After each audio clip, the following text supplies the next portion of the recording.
Now this is part 5 of the Hellenization of Christianity by the Scholastics, and it's titled A Brief History of Scholasticism. We start out by saying that Scholasticism by the anti-church fathers made steady progress from the 3rd and the 4th century. It was really very popular and famous in the 3rd and the 4th century, and then it was put down, really quickly put down. It didn't really make any progress. And after the 4th century, from the 5th century all the way up to the 10th century, it went underground. And it was only practiced by a few nominal Catholics, and they practiced it in secret or semi-secret. So it wasn't really successful. It didn't really begin to rise again until the 11th century. But we're going to show you in that period of time when it went underground, there were still people that were practicing it.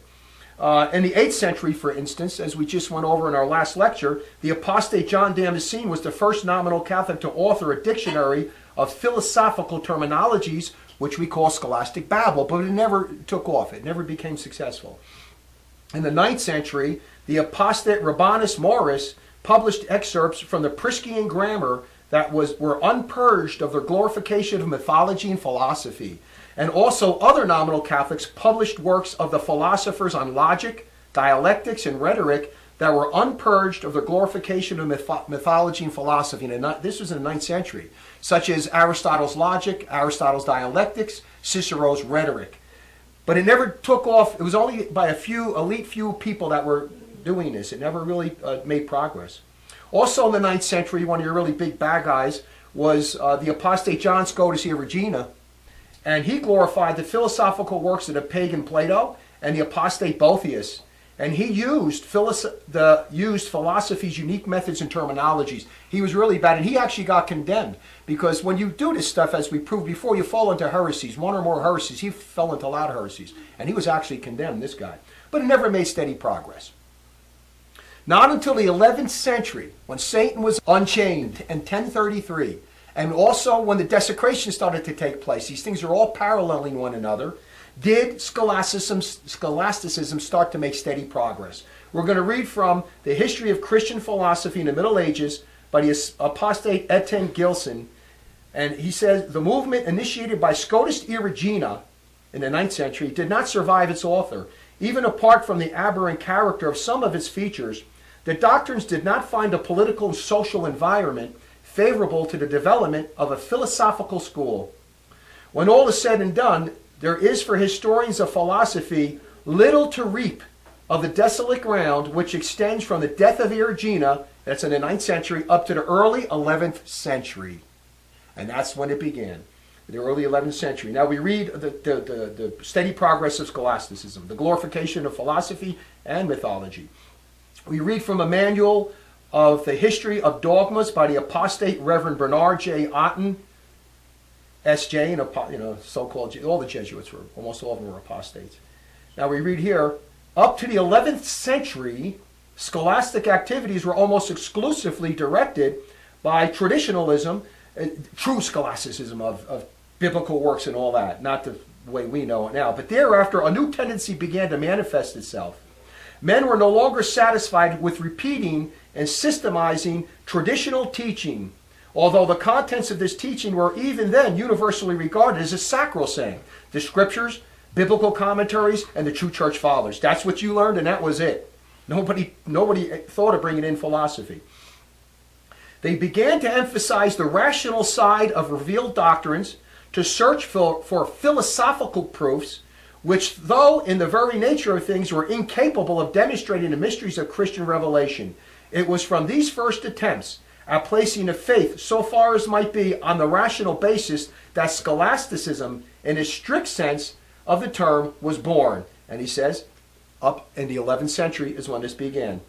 Again, we're making our point. We're bullseyeing that 11th century. Now we see the History of the Christian Church in the Middle Ages by Philip Smith. He says, reverting to the origin of the scholastic philosophy and theology, we repeat that instead of being created suddenly by external impulses, it rather emerges from the obscurity as a living growth which hath been long maturing in churches, schools, and which new intellectual forces now perfected and more settled in the state of Europe fostered. It was hidden, it was simmering underground, a few people were teaching it, that's what he's saying, and it was slowly building, and then in the 11th century it broke loose. He says the epoch at which the revival assumes a special character now under consideration, the middle of the 11th century, he also puts it in the 11th century, was also, as we have seen, that which marks the beginning of the new style of medieval church architecture. And that's when the churches also started to become desecrated, also, when Satan was released from his prison. I'm giving you just several different authors that are stating the same thing. Scholasticism, the glorification of philosophy and mythology, began to make steady progress when Satan was released in the 11th century. I'll give you one more quote from this. Paul Oscar Christeller, and it's a book titled Renaissance Thought. And he says, the rise of philosophical theology and scientific studies began during the second half of the 11th century. During that period, the body of learning expanded steadily until it surpassed the traditional limits of the 7 arts. A large amount of writings on philosophy, on the sciences and the pseudosciences was translated from the Arabic and from Greek that introduced precious, he says precious, I say idolatrous and heretical, material previously unavailable in Latin, intended to stimulate and transform Western thought. Among the philosophical authors thus translated, Proclus and other Neoplatonic authors were well represented, but the most extensive and the most important body of literature consisted of nearly the complete corpus of Aristotle, accompanied by a few Greek commentaries, end quote. Now we're going to tell you how the progress and how Scholasticism made progress. In the following manner is how it progressed. All right? In the 11th century, great numbers of scholastics learned about philosophy from the unpurged works of the philosophers on logic, dialectics, rhetoric, or grammar. For example, Aristotle's works on logic and dialectic, Cicero's works on rhetoric, and Priscian's grammar. That's how they first started to learn it. They weren't reading philosophical works, but when they were learning their grammar and their rhetoric and dialectics, they were learning philosophy and mythology, because those were the examples given in their books. They weren't purged. And that's the first way the theologians got poisoned by scholasticism and became nominal Catholics. And that's the first way it started. Then, in the 12th century, scholastics learned Plato's philosophical works and thus glorified philosophy in all the 3 ways by reading Plato's philosophical works, using unique philosophical methods and terminologies. This was in the 12th century. Also in the 12th century, some scholastics glorified philosophy only in the second way by using its unique methods, such as the apostate Abelard used with theology in his sic et non, which means yes and no, the apostate Gratian used with canon law in his decretum, and the apostate Peter Lombard used with theology in his 4 books of sentences. I call this way of glorifying philosophy by only using its unique methods Lombardian scholasticism, because Lombard was the most influential. They didn't glorify Aristotle or Plato. They didn't glorify their works. They didn't use the philosophical terminologies, but they used the philosophical methods. And this was a very influential, one of the most beginning influential ways of corrupting the theologians. And that's why I call it Lombardian scholasticism. Anybody who has a Lombard sentences, you'll see it. Abelard, you can take a look at what he typed. He was the beginner of all this. The most influential beginner of all this, and his book called Sic et Non, which is yes and no, he's doing what St. Paul said you shouldn't do. St. Paul said in 2 Corinthians 2:18, or one of those verses, our preaching was not to you, it is and it is not. He's saying it's yes and it's no. It's yes and it's no. Here's what he said, and they don't resolve the conflicts. We mentioned that before as the methods, and this is the methods these guys are using, but they're not glorifying Plato or Aristotle's philosophical works. That's a major corruption of the scholastics, and that was in the 12th century. And you also had Plato's philosophical works at that time being glorified by other scholastics. Now, from the beginning of the 13th century, Aristotle's philosophical works became popular among the scholastics and thus glorified philosophy in all the 3 ways by using Aristotle's philosophical works and thus using also his methods and his terminologies. I call this way of glorifying philosophy in all its 3 ways Aquinian scholasticism, because the apostate Aquinas was the most influential. You have to listen to my lectures, and I talk about all the methods. Those are 3 methods of glorifying. philosophy, and I have that in mythology, and that's in one of the earlier lectures there. All right, now let's just give you some examples of what we were just saying. That was your brief outline. In the 11th century, the very beginning of scholasticism taking progress was by studying the unpurged works on logic, dialectics, rhetoric, and grammar by the philosophers. We're going to read about that here, some testimonies. This is from the Ancient Philosophical Legacy and its transmission to the Middle Ages by Charles H. Lohr. Rational philosophy takes up the subjects of the trivium, assigning to grammar the works of Priscian and Donatus. They were studying Priscian's grammar and Donatus' grammar. To rhetoric, Cicero's De Inventione, and to dialectic, Aristotle's Organon, together with the Isagoge of Porphyry and the logical treatise of Boethius. So he's telling you that's how they were studying these unpurged works of these philosophers. We read from a history of the university in Europe, edited by Hilde de Rieder Simons, and it says at Oxford, officially at least, in the regulations, Priscian appears to have remained in use longer than Donatus. He also had another apostate grammar, idolatrous grammar book, well into the 16th century. It had its beginnings in the mid-11th century. They're reading Priscian's grammar. We went over the history of that before. That's when Priscian's grammar became popular. The other guy translated it in the 8th century or 9th century, but it didn't become popular. This is now when they're beginning to use it in the schools and it's becoming popular. Emerging as a separate field of inquiry in the second half of the 12th century under Peter Helios and Peter of Spain. And we're going to read from the History of Christian Philosophy in the Middle Ages by the apostate Etienne Gilson. He says, in the 11th century, philosophy proper was reduced to Aristotle's dialectic. No physics, no anthropology, no metaphysics, which is metaphysics and physics are philosophical works. No purely rational ethics, nothing on morals. Moral is philosophical works, which were known to men at that period of Aristotle. It was just his logic. That's all they were studying. But in his logic, he taught philosophy, and he taught morals, and he taught ethics in his logic. But they didn't have any of his purely philosophical works. Now we read from the heretics and scholars in the High Middle Ages, and from 1000 to 1200 by Hendrik Friedenau. Aristotle was the father of the scholarly discipline of logic. Boethius, the guardian and the herald of Aristotelian dialectic in the Christian West. That guy was an abomination, Boethius. Really, he was a hardcore, just for all purposes, a pure pagan who just called himself a Christian. For almost 500 years, the latter's works enjoyed only limited influence. The time was perhaps not yet ripe for rationality to assume a dominant role in how people thought. Heralding this innovation was the appearance of individuals who possessed a strong intellectual bent.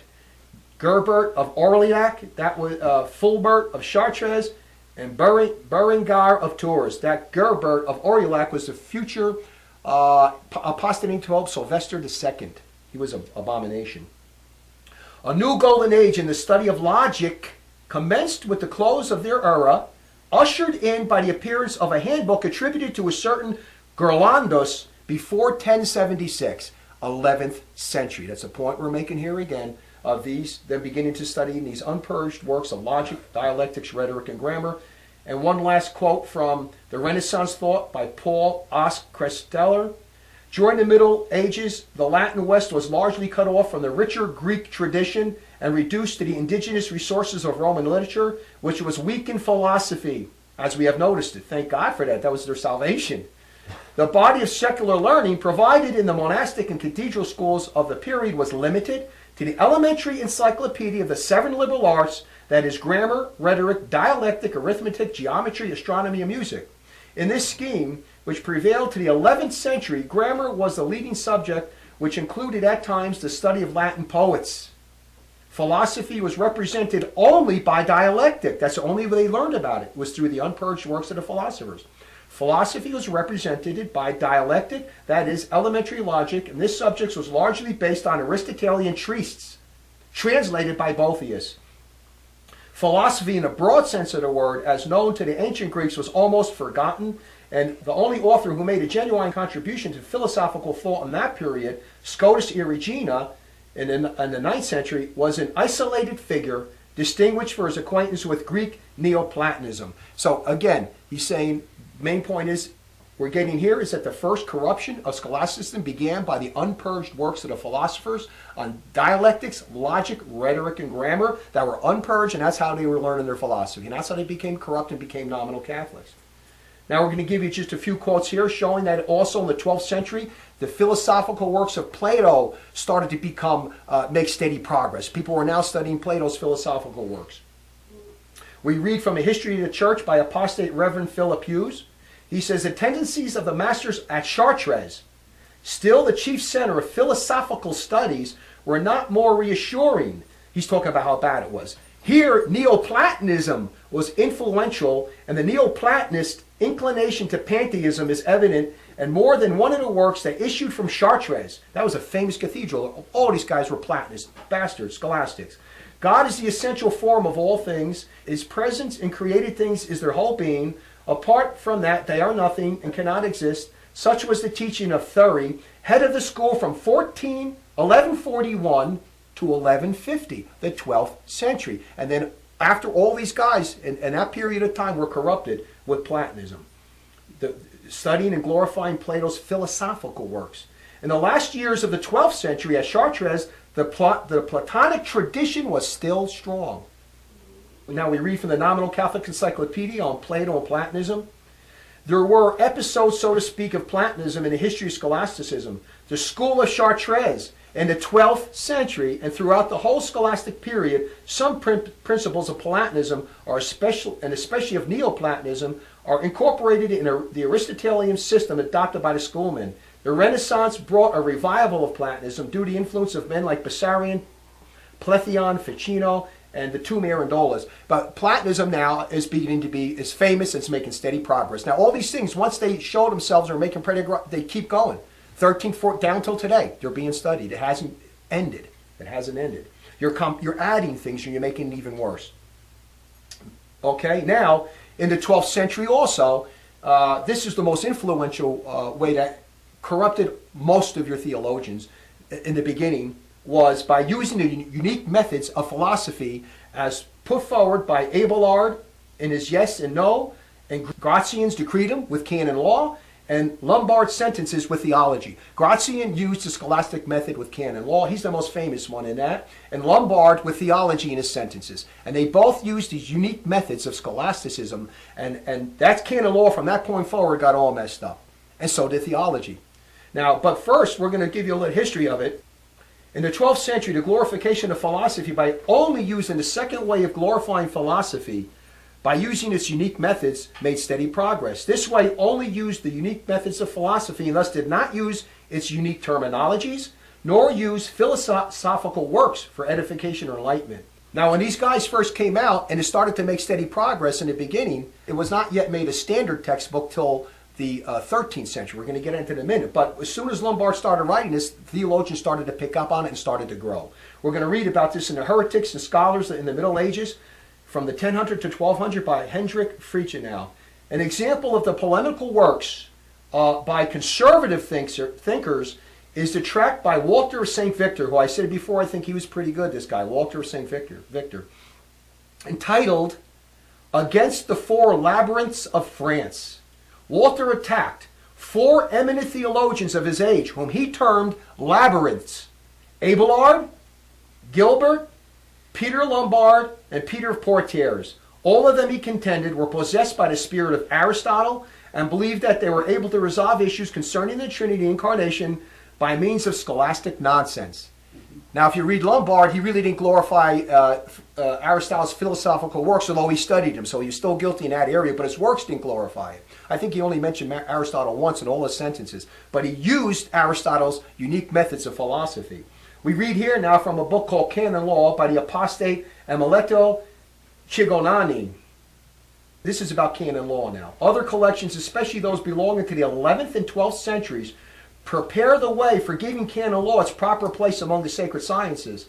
This is more particularly true when there is an attempt to harmonize discordant texts and to reconcile contradictory canons.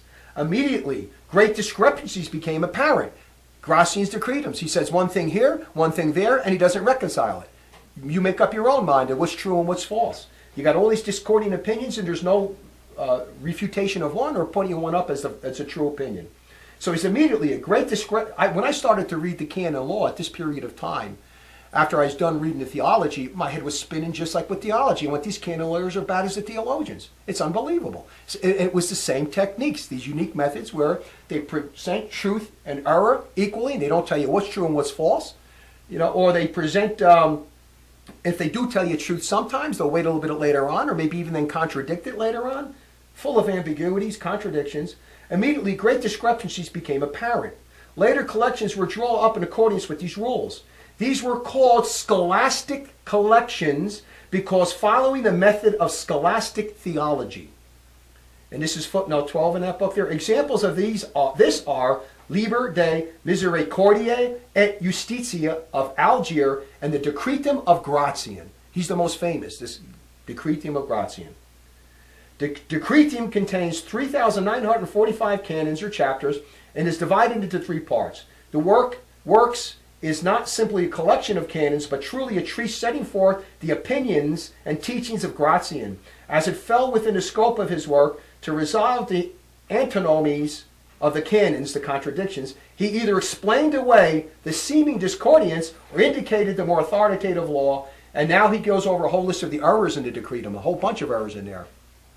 The first thing when I was reading, I was interested in papal supremacy. And your canonists at that period of time were beginning to deny papal supremacy in several different ways. A council of bishops has power over the Pope when they're in council, or the Pope has to go to cardinals to get the approval of all his laws, even when he makes infallible decrees. Those are different forms of denying papal supremacy. I said, that's heresy. How can you even debate this? And you got canonists that were called Catholic denying papal supremacy at that time. And then you have other canonists like Apostate Antipope Innocent IV and other apostate antipopes that said, no, that's not right. The Pope really is supreme and he had the right teaching, but he only presented it as an allowable opinion. He didn't say it's a dogma. And he didn't condemn the opponents as apostates and heretics and say, you're out of here. I'm not going to pray with you. You're a heretic. Burn his books. They were all in communion with it. I was reading and I went, this is insanity. This is a basic dogma going back to the birth of the church. You're not allowed to talk about this. You can't say, this guy's a Catholic canon lawyer on this side, and he denies papal supremacy, and he's a canon lawyer, and he accepts papal supremacy. You're both Catholic, and you're both got imprimatur. Your books are both read. You're accepted as Catholic. And I said, then I said, wow, this goes all the way back to even canon law. And Gratian is the one who started this.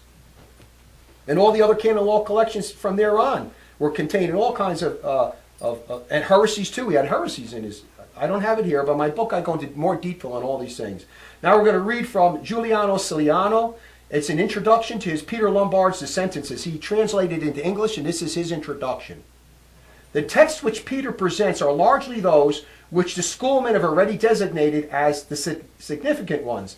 Abelard's Sic et Non and Gratian's Decretum are 2 of the great collections mined by Lombard. That's where Lombard got his techniques from Gratian and Abelard, and he put it into these sentences which became the most famous of all.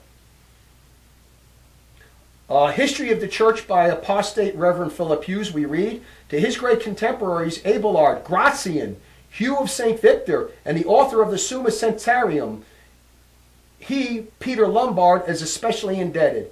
But to Abelard, whom he never names most of all, it is Abelard's principles that guide his interpretation of conflicting texts, and Abelard's Sic et Non supplied him with most of his patristic erudition. So that is a very influential technique of just glorifying philosophy by using its unique methods, but not glorifying it by using the philosophical works or terminologies. Now, I didn't give you the dates on these things, but Abelard came first. He was around the 1120s with his Sic et Non. Then came Gratian's Decretum, which was published in 1140, and then came Peter Lombard's Sentences, which was published in 1150. Now, once it was published, people started to read it, but there was opposition to it. It didn't really start to become it was making progress, though, and there was some opposition, but it didn't start to make real big progress, didn't really succeed completely until the 13th century, which we're going to get into right now. Now, and it was around 1223 in the 13th century, the apostate Alexander of Hales gathered together Lombard sentences and organized them in distinctions, and he set it up so that into one book so that it can be used as a standard theology textbook. And from that point forward, from 1223, around 1223, you now have Lombard's book of sentences, 4 books of sentences being used as a standard theology book in the universities. Now everybody that goes to the universities to be a theologian or a priest is being corrupted by scholasticism in this manner. We're going to read some quotes on it right here. And it was used all the way up to the 16th century. We're going to read from the Heretics and Scholars in the Middle Ages from 1000 to 1200 by Hendrik Friedenau. In the 13th century, the work Lombard Sentences became a popular handbook, though not, as it has been dubbed, a textbook of religious dogma, because it wasn't. Complete opposite. A textbook of contradictory opinions with no resolutions. That's really what it is. Now, we read from Giuliano Ciliano, his introduction to Peter Lombard's The Sentences. The division into the distinctions was divided in the early 13th century in response to the needs of instruction in the schools. Footnote 40 says, the school of each of these subdivisions of the text is told with great clarity by Brady's Promeglia. Brady credits Alexander of Hales with first dividing the text into distinctions, perhaps between 1223 and 1227. And he gives you, see also Brady, the distinctions of Lombard's book of sentences and Alexander Hales. We read from the Wikipedia on the sentences. Lombard arranged his material from the Bible and the Church Fathers in 4 books, then subdivided this material further into chapters. So he had all these Church Fathers and biblical texts that were contradictory to one another, and he's not resolving them. So you don't know what the truth is, and he would even actually then bring out heresies and teach heresies in there. But there was no philosophical works in there, but they said he was taken out of context the Church Fathers. He was not properly presenting them. He probably had a few anti-Church Fathers in there, but he never, and in many cases, he did not forward what he thought was the true opinion, and he was presenting dogmas as allowable opinions and heresies as allowable opinions. But the point here, we're saying that this was, now it's being made famous by Alexander Hales when he's probably between 1223 and 1227. We know it was already famous in the Dominican Constitution of 1228 under Jordan of Saxony, because he's the first one that introduced it into Dominican order. We're going to get into that later on. Alexander of Hales grouped the many chapters of the 4 books into smaller numbers of distinctions. In this form, the book was widely adopted as a theological textbook in the High and Late Middle Ages, the 13th, 14th, and 15th centuries. A commentary on the sentences was required of every master of theology and was part of the examination system. At the end of lectures on Lombard's works, a student could apply for a bachelor status within the theology faculty. We also read here again from the Wikipedia, the article on Alexander of Hales. Between 1220 and 1227, he, Alexander of Hales, wrote Glossa and Quarto Libro Censarium Petrae Lombardi, a gloss on the 4 books of the sentences of Peter Lombard, which was composed, as I said, in the mid-12th century, 1150. Now he's setting it up, which was particularly important because it was the first time that a book other than the Bible was used as a basic text for theological study. Bible and its commentaries in the Church Fathers was used. So now we see this steered the development of scholasticism in a more systematic direction, inaugurating an important tradition of writing commentaries on the sentences as a fundamental step in the training of master theologians. And the last quote here is, A History of the Church by the Apostate Reverend Philip Hughes. He, Lombard, he says 1220, but it was really circa 1223. He, Lombard, was established in the position he was to hold until nearly 300 years later, his sentences. Thomas Aquinas displaced him as the inevitable universal text on which the teaching of theology was built. And all the new colleges, the Bachelor of Sentences was a permanent institution as the Bachelors of Sacred Scriptures. And then later on, Aquinas, around the 14th century, Aquinas' Summa then took that place as the master theological test, replaced the sentence, which was even worse than the sentences. That comes later on. Now, not only do you now have the sentences being taught as as a standard theology textbook, you have commentaries on the sentences. So all these theologians are making their own books of commentaries on the sentences, thousands of them in the universities, line up the books. Then you have people making commentaries on the commentaries of the sentences, refuting the other commentaries that they thought, and then you got more books lined up. Now we're going to read on that here. The History of the Christian Church During the Middle Ages by Philip Smith. the work made its way to the position of the first manual, which was accepted as the basis of scholastic theology. This is the sentences. It held that place in the schools for 3 centuries. It formed the textbook for lectures and numerous commentaries, and no less than 164 writers illustrated its propositions. Thus it came to usurp the place of the fountain of truth.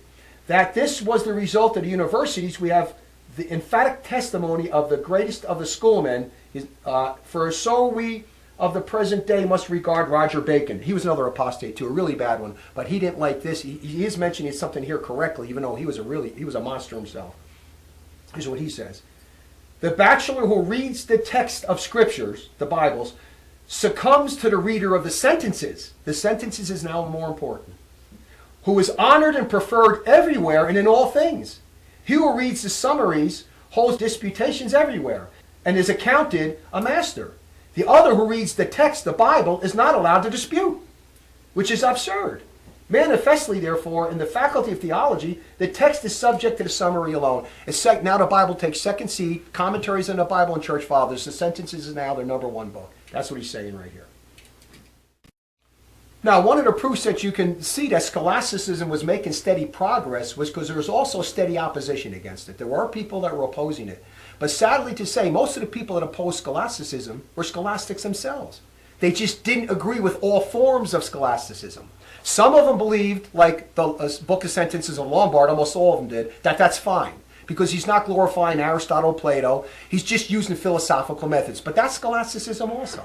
Other people incorporated Aristotle's philosophical works, and so they're glorifying it all for the degrees. Other people only Plato's philosophical works, and the people that were following Plato didn't like the people that were following Aristotle, and they were condemning them. But they were all scholastics. But there's a point here that their condemnations are still true. Because what they say about the other person, you get the other person what they say about them, and you're getting a glimpse here of the opposition, and truth comes out. So you really have evildoers exposing evildoers in this scholastic method. Well, each one had their own little unique pet method. You had the Platonists going against the Aristotelians, but they were Platonists too, and they were glorifying Plato, so they were just as bad when it came to Plato. But we're going to read about this opposition, though, because it does make a point that something dramatic was happening in this period of time.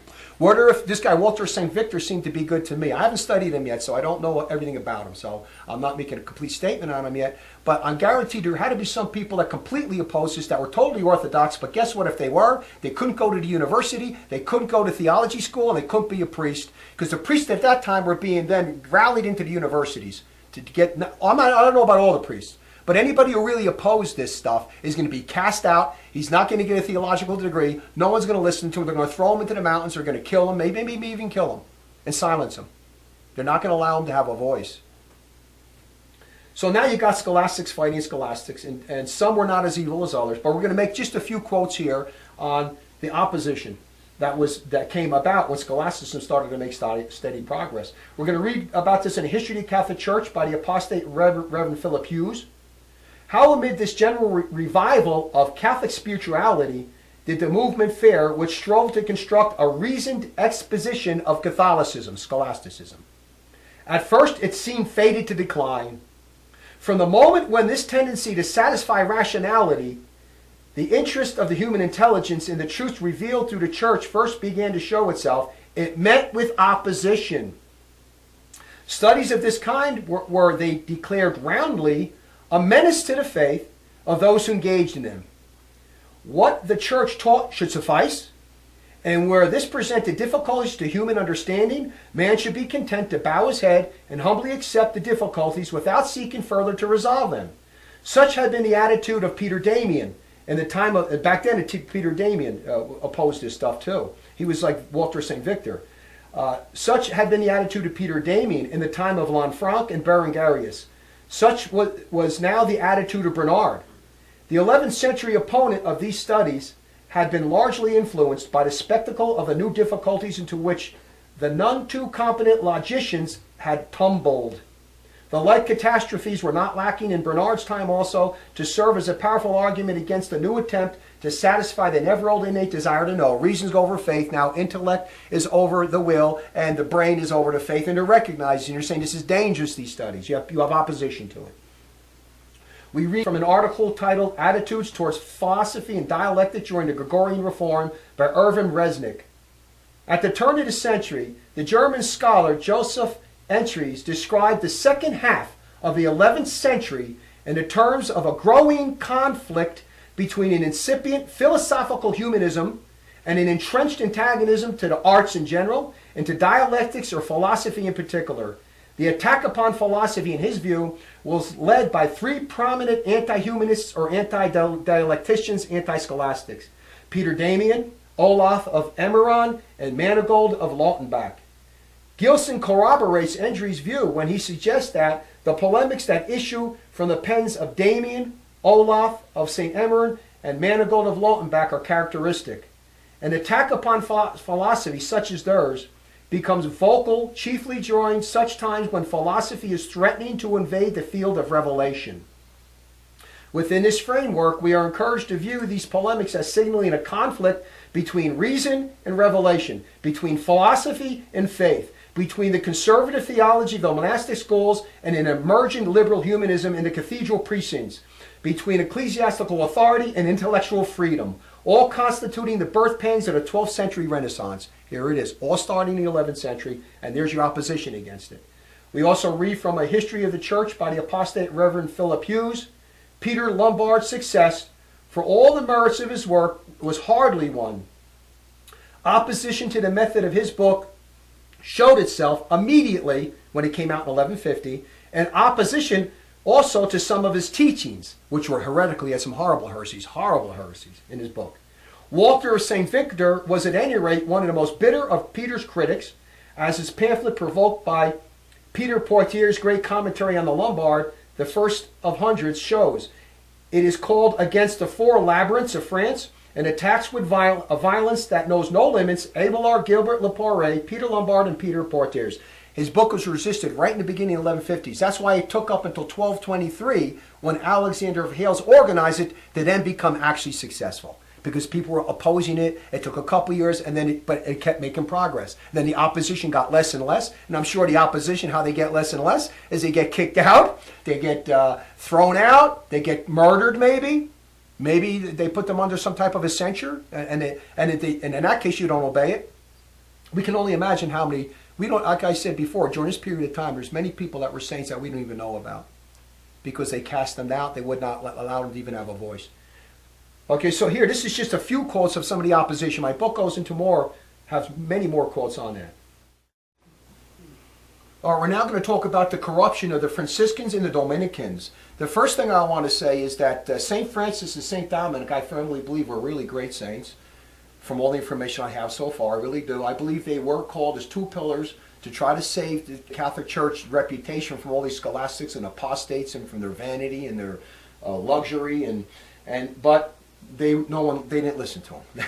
And this is what we're going to get into right now. Most holy people, when God raises up a holy prophet or a holy saint or any holy man comes along and he has a good order and he starts making changes, within his very lifetime, the very people that he's sent to help, most of them start to rebel against him and to resist him.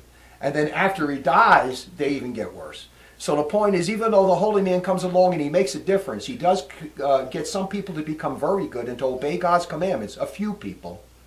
And a few people follow him, which is good. Most people really don't. They rebel against him. The first example we're going to use is Moses. What happened to Moses when he took the Jews and he brought them out of Egypt? And all these miracles were done before them. And what did the Jews, most of the Jews, what did they do to Moses? They rebelled against him. They didn't listen to him. They didn't obey God's commandments that Moses was teaching. We're going to read about that here in Exodus 32, 7-10, verses 7-10. And the Lord spoke to Moses, saying, Go, get thee down. Thy people which thou hast brought out of the land of Egypt have sinned.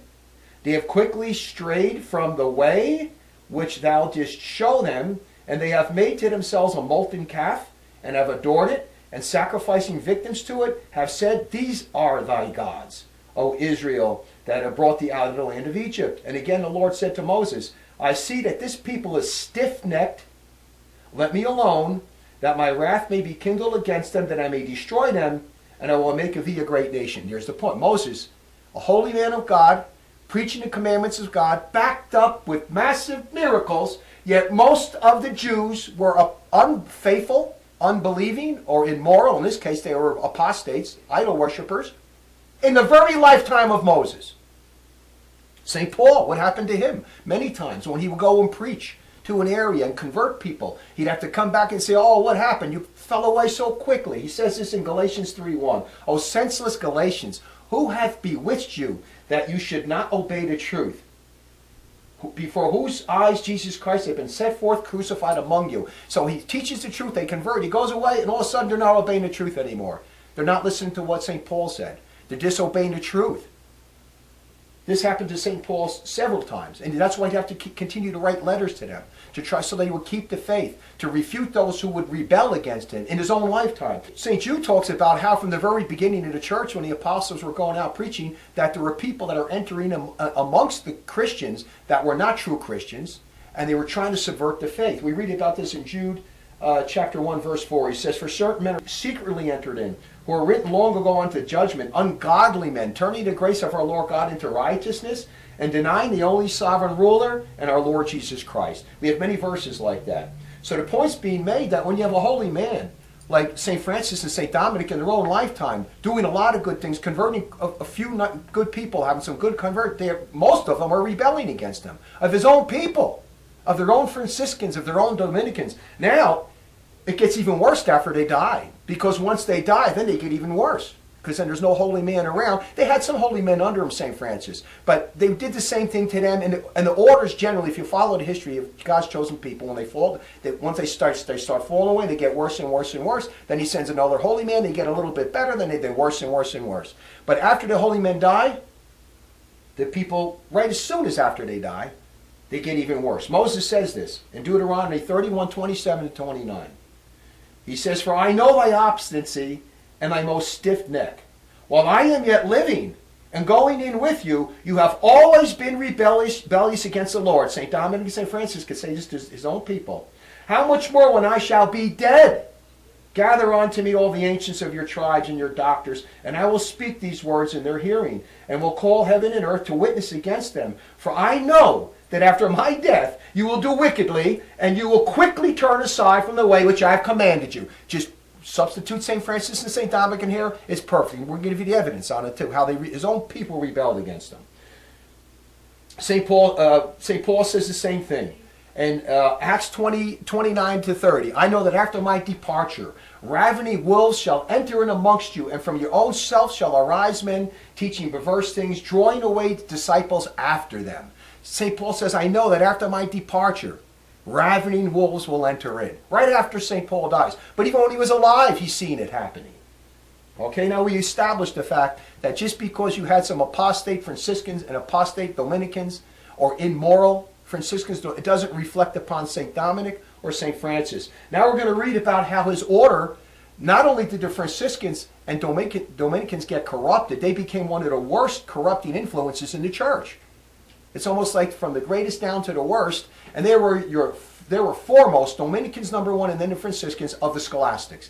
They were your number one Scholastics. We're going to read about this in the History of the Christian Church in the Middle Ages by Philip Smith. Among the students of Aristotle, none were more zealous in bringing his philosophy to the service of theology than the mendicant friars. That's the Dominicans and Franciscans, who from this time take the lead in the development of scholasticism. With scarcely an exception, all the great doctors of the second age of scholasticism were either Franciscans or Dominicans. They were connected with the universities of Oxford and Paris, the former contributing many of the great lights. He says lights, I say great evildoers, who made the latter the great center of theological learning, the Franciscans and Dominicans. We read in the church history by the apostate Father Lau, the credit of having made Paris the east of a truly classic system of philosophy and theology belongs to the mendicant orders, to the Dominicans and Franciscans. When the first Dominican, Roland de Cremona, mounted the professor's chair in 1229, followed by the first Franciscan, Alexander of Halles, in 1231, the golden age of scholasticism began. And these happened to be the worst corrupters who brought in scholasticism and was spreading it, the Franciscans and Dominicans. Now we're going to read about St. Francis in his own lifetime, how they tried to bring philosophy into his order and to corrupt the Franciscans with philosophy. And what did Francis do? We read this in an earlier lecture. I'm going to read it again now. And he cursed the brother who brought in a course of studies, and we're going to show you too that that course of study was his philosophy, and he cursed that brother with everlasting death, with eternal damnation. That's what Francis thought about philosophy. We're going to read about it here in The Little Flowers of St. Francis, translated by Blakelock and Keyes. It's important that I mention that, and you're going to know why later on, about who translated this and where I got this from. Because it's not in the version of Bonaventure, obviously, who loved philosophy, who was a scholastic. Bonaventure didn't put this in his version. This is from chapter 61. A certain friar minor named John of Sciacca, in the days of Blessed Francis, was a priest at Bologna, a very cultured man. Without permission from the Blessed Francis, he instituted a course of study at Bologna. It was reported to Francis, while he was absent, that such a course had been instituted at Bologna. He immediately went to Bologna and severely reprimanded the priest, saying, "You want to destroy my order? I desired and I wished, following the example of my Lord Jesus Christ, that my brethren should pray rather than read." Leaving Bologna, St. Francis pronounced a grievous curse upon him. After the pronouncement of the curse, the friar began to fail in health, grievously ill. He sent a request through the brothers, asking St. Francis to lift the curse. Blessed Francis replied, "The curse which I have cursed him was confirmed in heaven by the blessed Lord Jesus Christ. He remains accursed." So the afflicted minister lay on his bed, dejected and without consolation. And behold, there descended from the heights of heaven a drop of sulphurous fire upon his body, passing through him and the bed in which he lay. Amid the foulest stench, the unhappy man expired, and the devil took his soul. End quote. Now we know St. Francis wasn't against all study, because he liked studying the Bible, commentaries on the Bible, and he supported the priesthood. Priest had to study. And I'm going to give you another quote that's going to prove to you what he's talking about here. It's philosophical, scholastic studies that he's condemning here. We're going to read about this, and we learn this from Father Faber in his book on an essay of the beatification, canonization, and process of the Congregation of Rites. In it, he gives us his translation of the same story, and he adds a little extra, and he tells us it was philosophy that Francis hated. The patriarch St. Francis of Assisi, visiting the houses of the order of Tuscany, found that in one monastery the young friar spent too much time in philosophical disputes, which he judged contrary to the spirit of prayer and to the religious life. He ordered the provincial to correct that. He promised to do so, but St. Francis, discovering afterwards that he had not fulfilled this promise, cursed him. The provincial fell ill and sent to beg his superior's pardon. The saint answer was, "I have cursed him, and he shall be cursed." At which words a bolt fell from heaven and killed the provincial in his bed. It's few little different details here, but it's philosophical studies which he hated and abominated. Okay, that's Francis. Now, as soon as St. Francis died, right after he died, men are starting to bring in philosophy, glorifying philosophy, and scholasticism. And the main culprits are the apostates Alexander of Halys, Adam Marsh, also known as Di Marisco, Bonaventure, William de Lamar, John Peckham, Roger Bacon, and others corrupted the Franciscan order with scholasticism. Shortly after, I have some proof that, I'm not going to go into that here. I think Brother Elias, who Francis, had a vision that he was going to be damned and leave the order, I think he started to corrupt it within Francis's lifetime.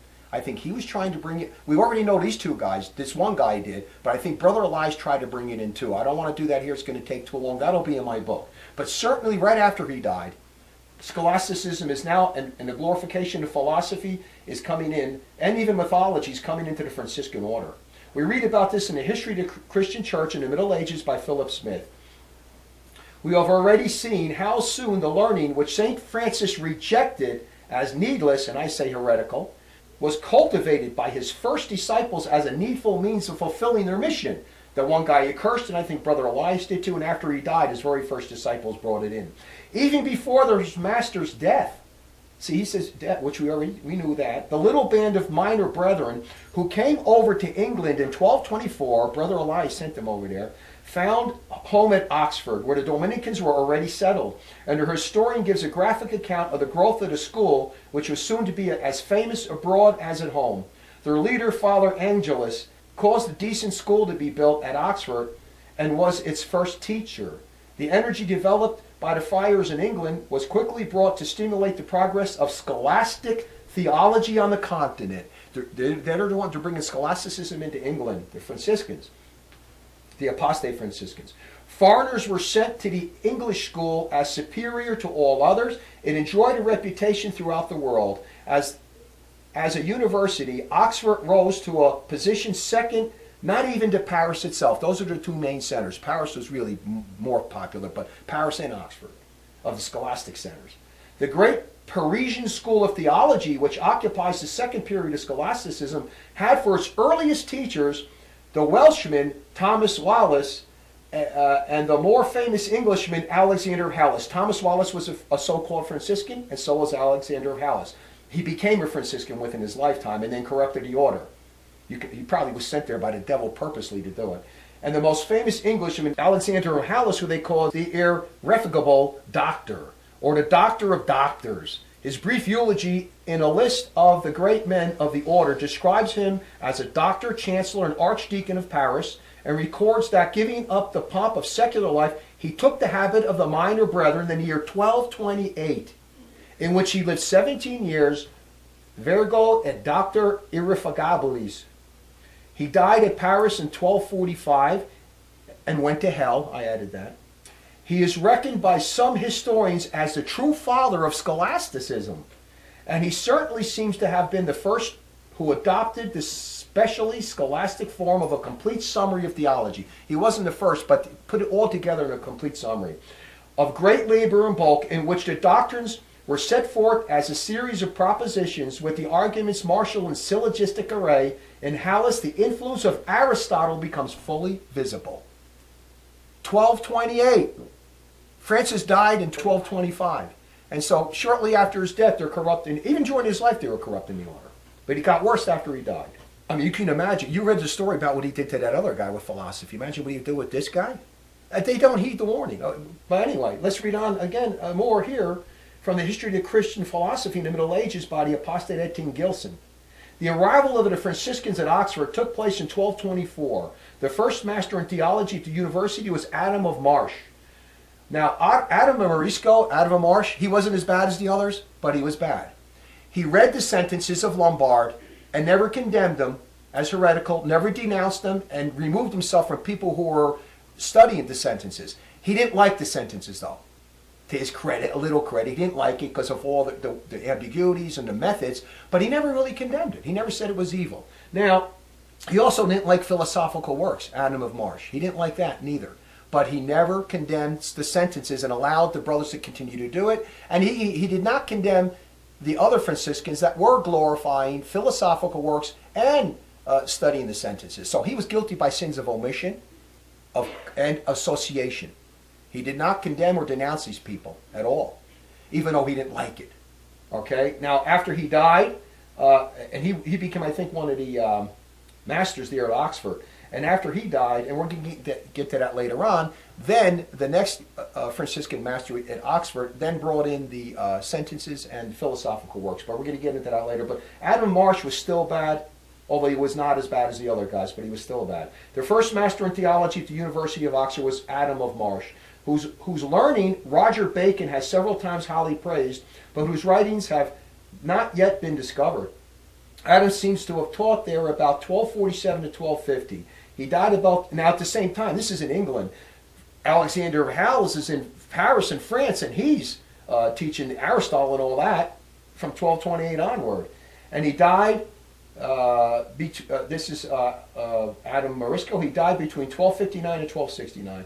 The fourth Franciscan master of Oxford was Thomas of York, author of a still unpublished Sapientiale, whose very nature remains in doubt. From what we know of it, it seems to be a sort of philosophical compilation or a mosaic work whose elements are connected by personal transitions and whose general pattern is a distinctly visible one.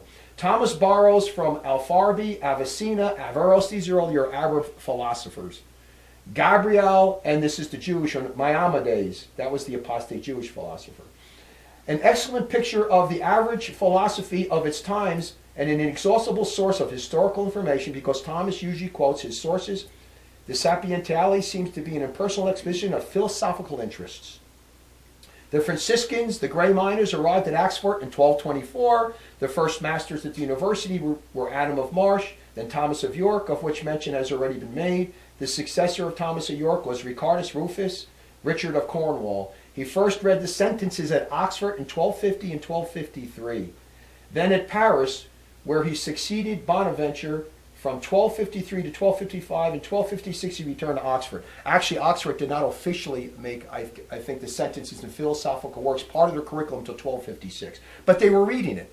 See, Adam of Marsh didn't like the sentences, but his buddies were reading it. He never condemned them. Okay, now we have another prophecy here from one of St. Francis's holy brothers, which prophesied how evil Bonaventure would be. It's an amazing prophecy. And he tells you about how evil Bonaventure was going to be, because Bonaventure wasn't there yet. He's prophesying about it. And he uses the name Bonaventure, and you're going to find out how it says Bonaventure, who took over the order, started to corrupt the order greatly. And then he was, and St. Francis had to come and try to prevent some of the damage that was being done. We're going to read about this again from the Little Flowers of St. Francis, translated by Blaylock and Keyes. Again, you're not going to find this in Bonaventure's life of St. Francis, obviously, or he'd indict himself. And he doesn't have the examples in philosophy neither. This was chapter 76. How Brother James of Massa saw all the friars minor of the whole world in a vision of a wonderful tree, and how he came to know the virtues and merits and sins of each brother.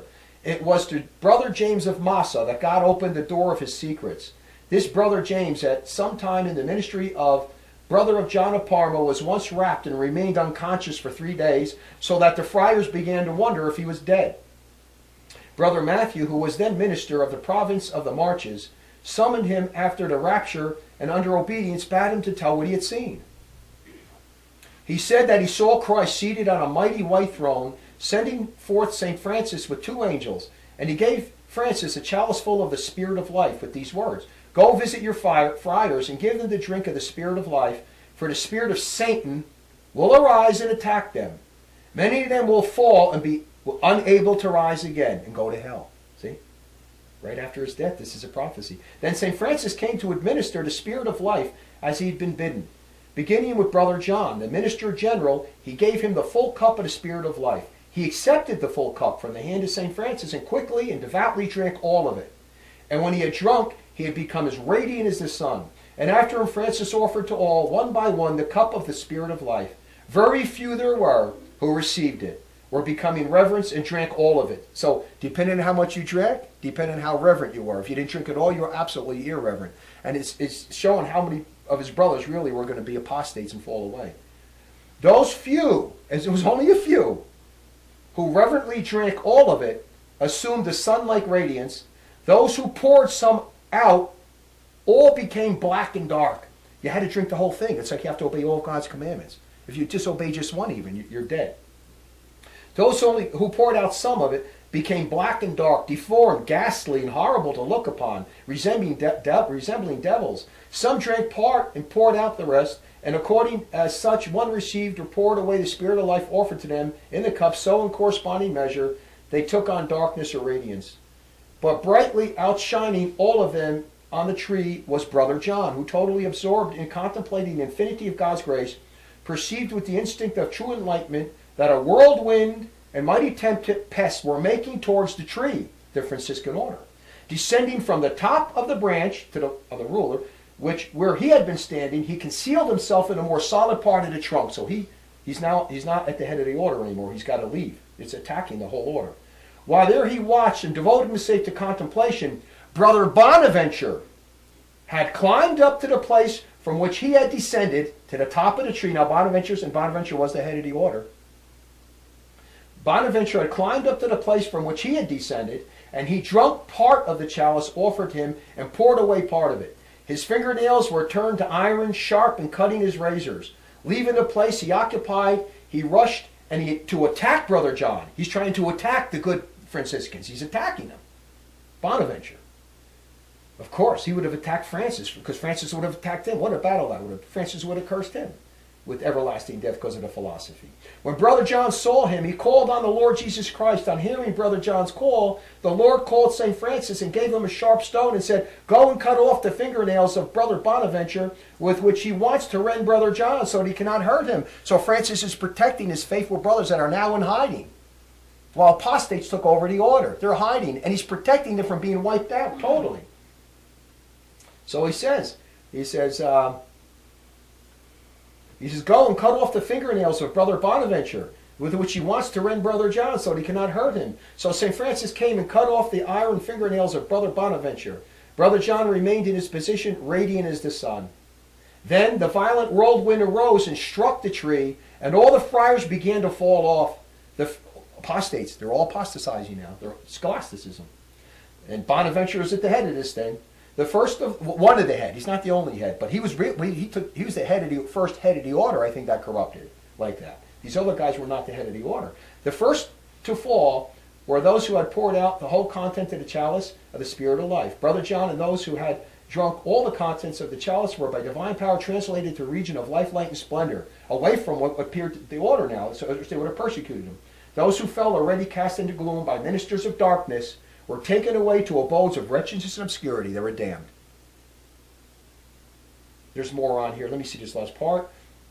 He who had seen the vision understood the details of everything he saw. He saw clearly and reliably, remembered the places, personages, and functions of every group, those blessed with light and those plunged into darkness. The whirlwind lasted as did the first storm, permitted by God's justice, until the tree was torn up by the roots and crashed to the ground. The whole order was destroyed, while a few faithful Franciscans were in exile. Now, of course, Bonaventure, who's credited for translating writing the life of St. Francis, and through translations and versions that he got, he wanted his version to be the only official version, obviously, because he's not going to tell you this story. Where did this one? He also did not include in his version this story about himself, or else he would have indicted himself. He also left out the stories from Blaylock and Keyes that talked about the guy who brought in a course of studies that was sent down to hell, and Father Faber, his version, which said it was philosophical works that caused this guy to be cursed and sent to hell. It's not in Bonaventure's version, which is the most famous version that people have today on the life of St. Francis. So if you're going to read that version, you're not going to find those stories in there. Now we're going to read about how he tried to destroy all the other copies. So his version would be the only version. He tried to destroy all the other copies. We're going to read about this in this is from the Little Flowers of St. Francis of Assisi by Brother Ugolino, and this is the introduction that we're going to be talking about in here, an introduction from this book. Already 2 conceptions of St. Francis himself were current in the order, and his biography was being recounted in different ways. Eventually, Bonaventura, who he calls a saint, we call him an apostate, dirty bastard. Eventually, Bonaventura was to write he calls, quote, quote, the official biography. He has quotes around that. And to make it more, quote, quote, official, still, by burning so far as he could, lay his hands on them, all the conflicting accounts of the saint's life, which obviously include his condemnation of philosophy and scholasticism that Bonaventure was swallowing up. That monster was going against his own father while he pretended to be praising him with his lips in his book. He's a bastard.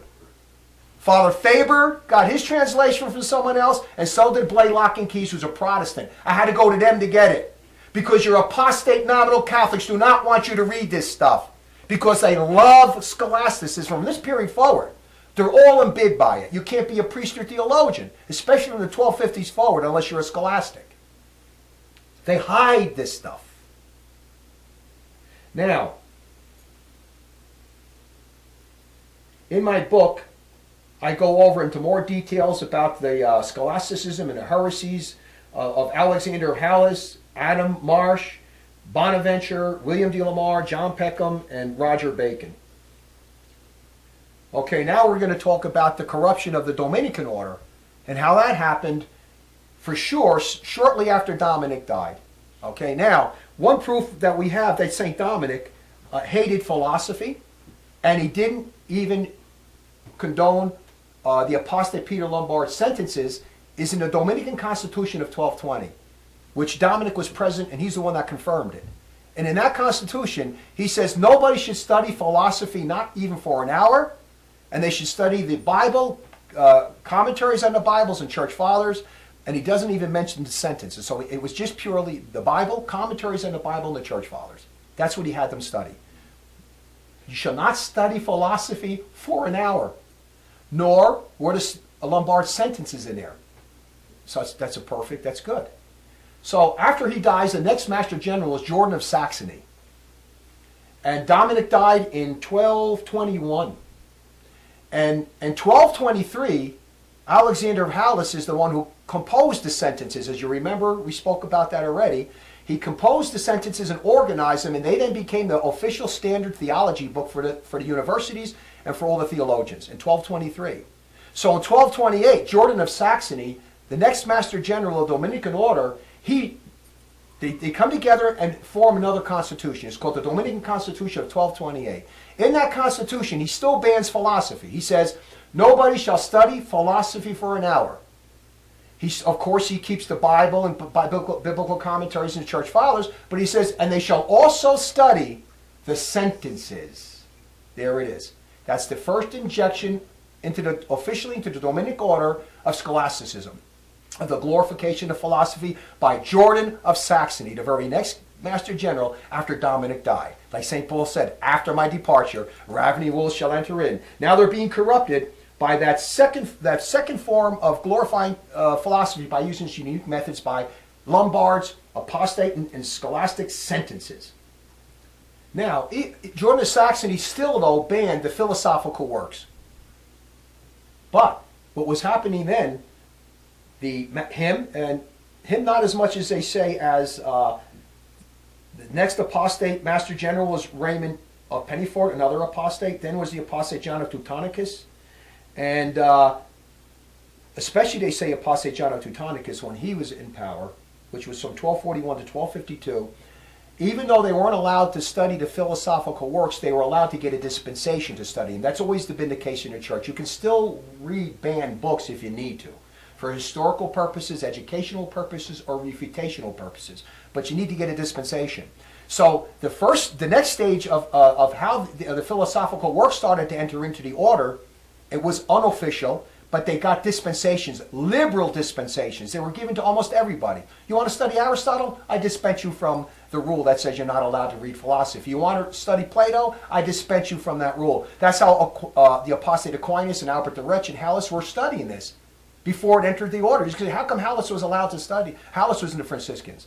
But we're talking now about Albert the Wretch, the Great Wretch, and Aquinas. How were they allowed to study Aristotle before it was officially approved in the order? Because they were given liberal dispensations.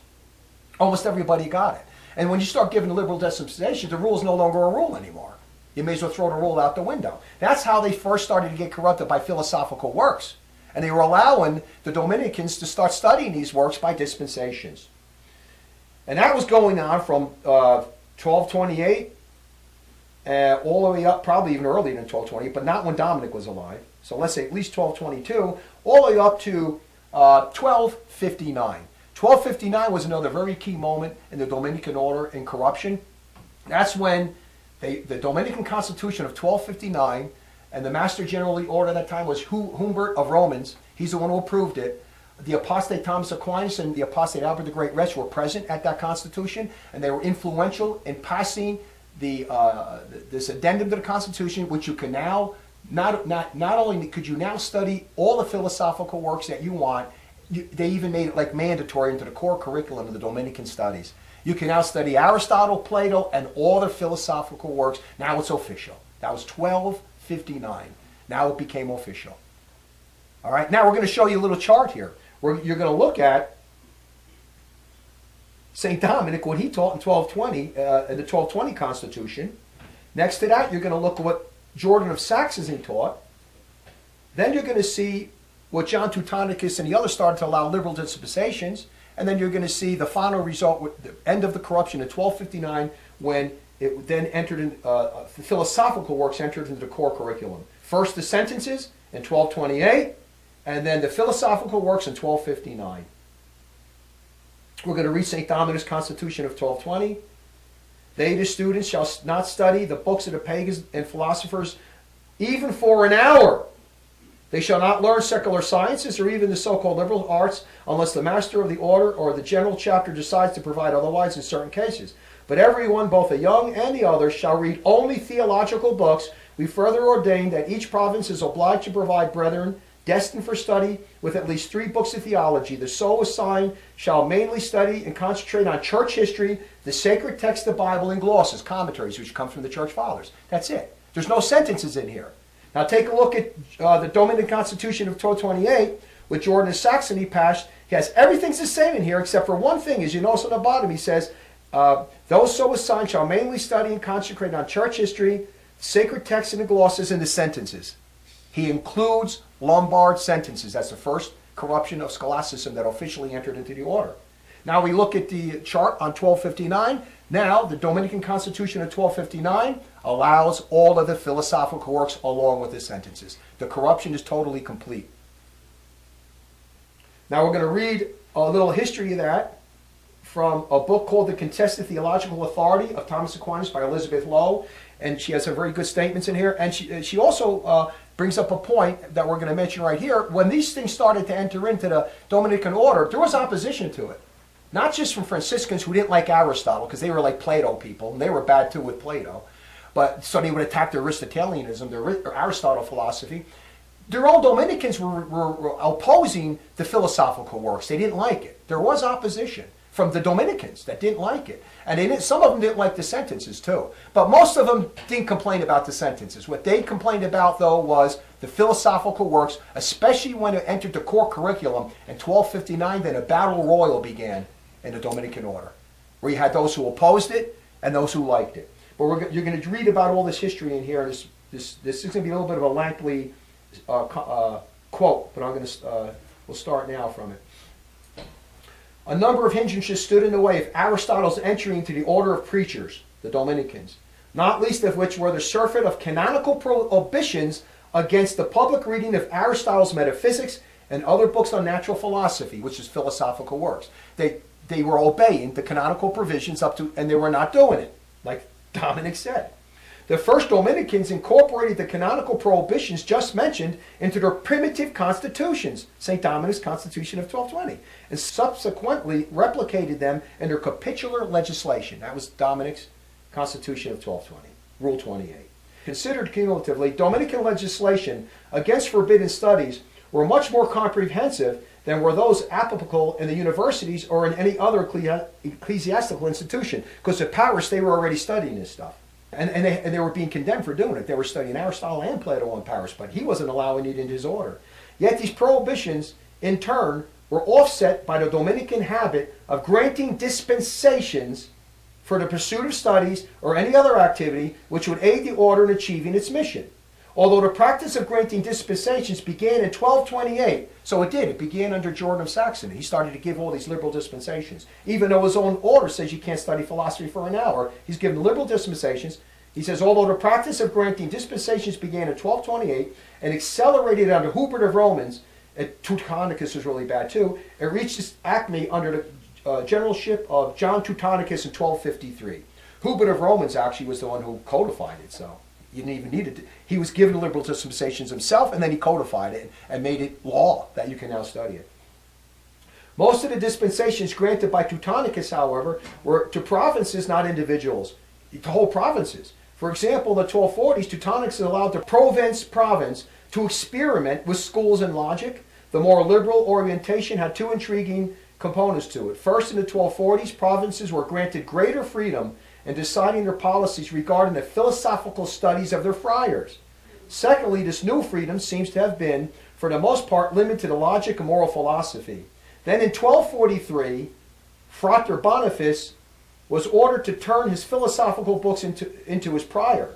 There's opposition still. The following year, the Roman definitors extended the mandate to all the friars within the province, emphasizing that they would not get their books back unless they obtained the required special license from the provincial, the dispensation. So there's a little opposition. Turn your books in. You didn't have a dispensation. Get the dispensation, and then you can continue to read it.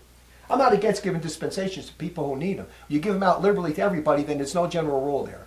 It's a sneaky way of getting around the rule.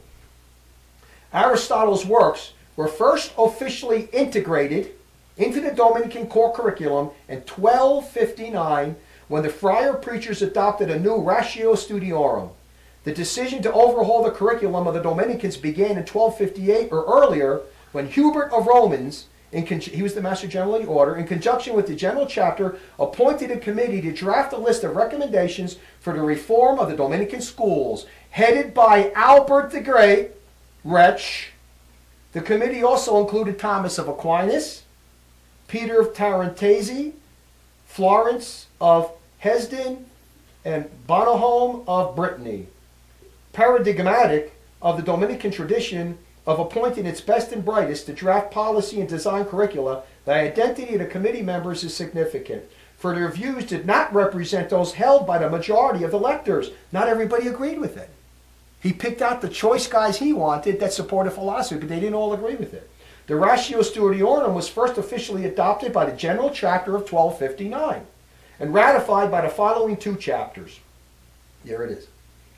Provincial reactions to the pro-Aristotelian injunctions and admonitions of the general chapters were diverse, varying from province to province.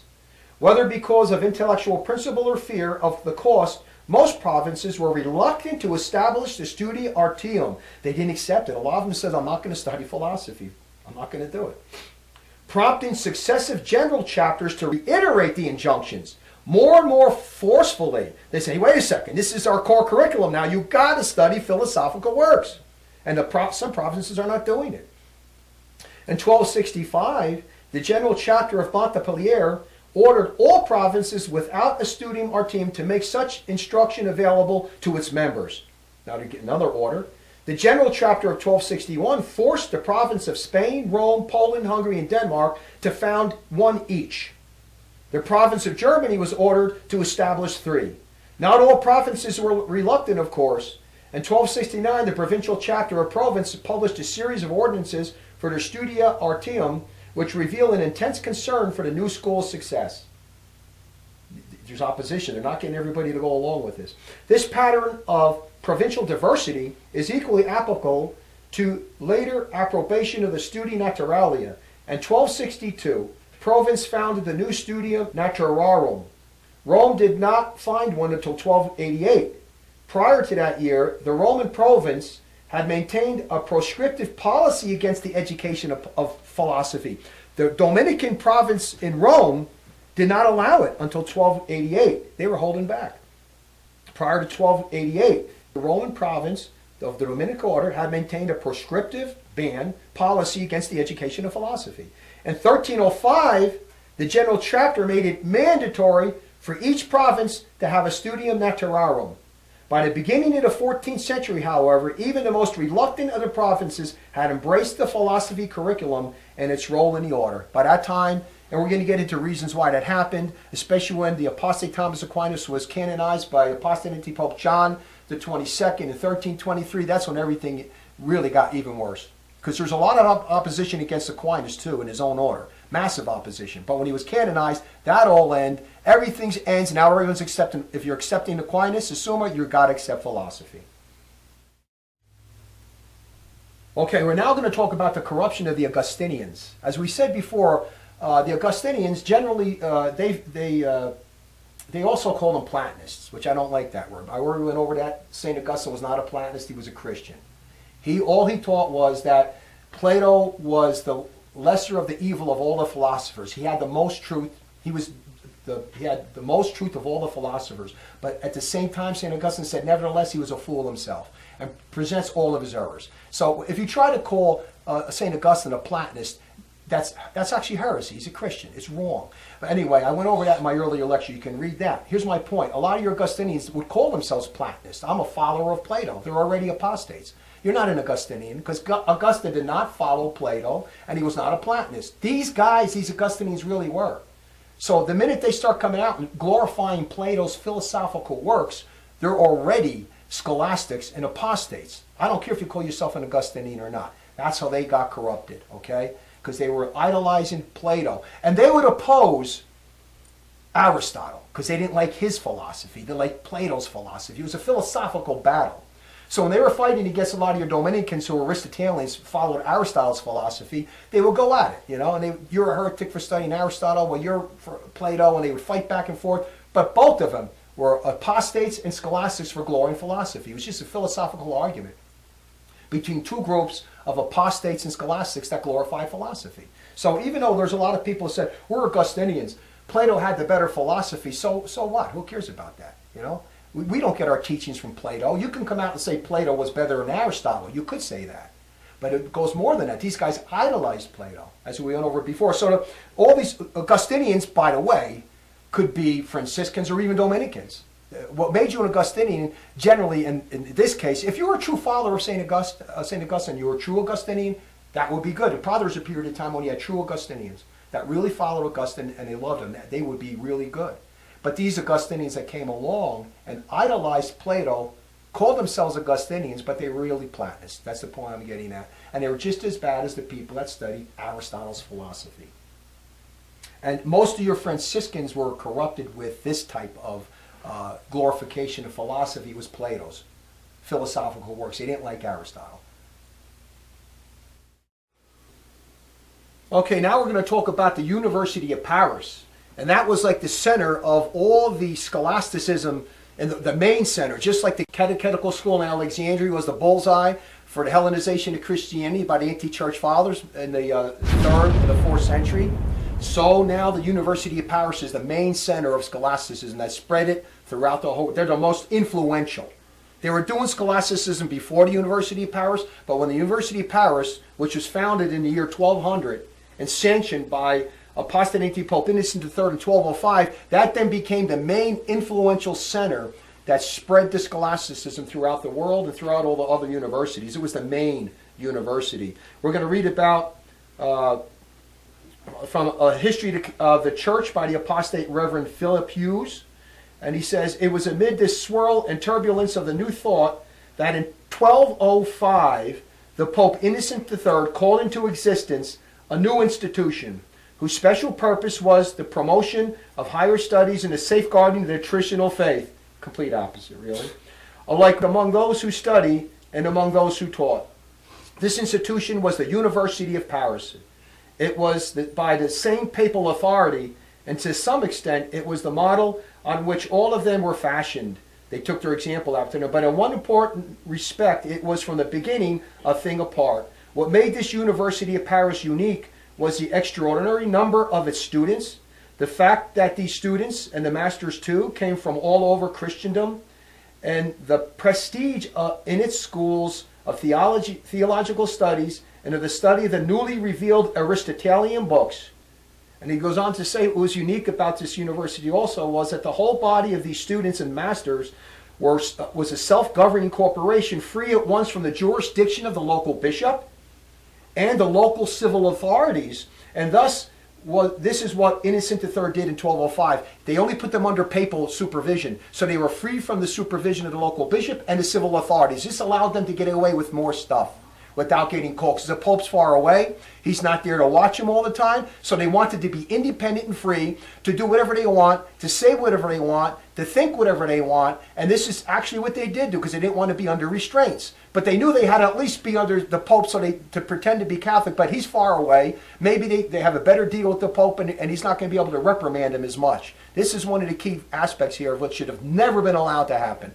They took it out of the jurisdiction away from the local bishop. From the very beginning of its founding in 1200, the University of Paris glorified philosophy in one way or another. At times, one way was condemned and banned, while other ways were allowed, until all the ways were eventually allowed. We read from a history of the church from the apostate Reverend Philip Hughes. Papal control of the schools in these years were so critical, both for the faith and for the whole future of the Western civilization. The first early prohibition of lectures on the physics of Aristotle and metaphysics of his philosophical works, while these were yet such novelties that inevitably, like men filled with new wine, students and masters fell with passionate enthusiasm into one error after another, into errors about the new doctrines as surely as into errors about the relation to the traditional faith. Then the strong insistence of the primacy of theology among the sciences, and the gradual relaxation of the ban on Aristotle until finally the great pagan is given droit de cite, and the study of his works becomes an obligatory part of the theological training. And we, in the University of Paris, are going to go over the history of that. But right from the beginning, they were glorifying philosophy. And then, the first time Aristotle's works was banned at the university was in 1210 by a provincial council at Paris, and it banned the study of Aristotle's philosophical works. We're going to read about this first from an article titled Master Almeric and the Almericians, Inquisitorial Procedure and the Suppression of Heresy at the University of Paris by Thiessen. The execution of the Almericians was decided at a council held at Paris in 1210. The council also, and he was at the University of Paris, this guy refers to the University of Paris. The council also prohibited the teaching of Aristotle's works on natural philosophy, his philosophical works. And it ordered the surrender to the local bishops of certain theological works written in French. We're now going to read the actual decree as recorded in the Chartularium Universitatis Parensensis. And this was a record of all the acts that took place at the University of Paris. All the acts and all the procedures. It's all recorded in this book here. And now, this is in 1210. The queries of Master David of Dignan are to be brought to the Bishop of Paris before the Nativity and burned, and neither the books of Aristotle on natural philosophy nor the commentaries are to be taught at Paris, in public or privately. And this we forbid under penalty of excommunication. So now they're banning the works of his philosophical works under pain of excommunication. He in whose possession the queries of Master Dignan are found after the Nativity shall be considered a heretic beforehand. So they're now laying down, because there are so many heresies coming out, that they're banning his philosophical works. But it's still allowed the study of the unpurged works of the philosophers on logic, dialectics, rhetoric, and grammar. Now, we know that they weren't obeying this ban simply because 5 years later, in 1215, a papal legate of Apostate Antipope Innocent III had to ban Aristotle's philosophical works again, while explicitly saying we allow his works on logic to be taught. We read from Science and Technology and World History, Early Christianity, the Rise of Islam in the Middle Ages by David Deming. In AD 1215, the papal legate at Paris, Robert de Courson, prescribed, that means allowed, that the treatises of Aristotle on logic, both old and new, are to be read in the schools. You can still read his logic, but the books of Aristotle on metaphysics or natural philosophy or the abridgments of these works are not to be read. So he had to ban it again. So they were not listening to the provincial council. Now the papal legate is saying, look, you're not allowed to study Aristotle's philosophical works. But he's explicitly taught you can continue learning his unpurged works on logic. Now, sometime between 1223 and 1228, the apostate Peter Lombard's scholastic sentences were then introduced into the university as a standard theological course.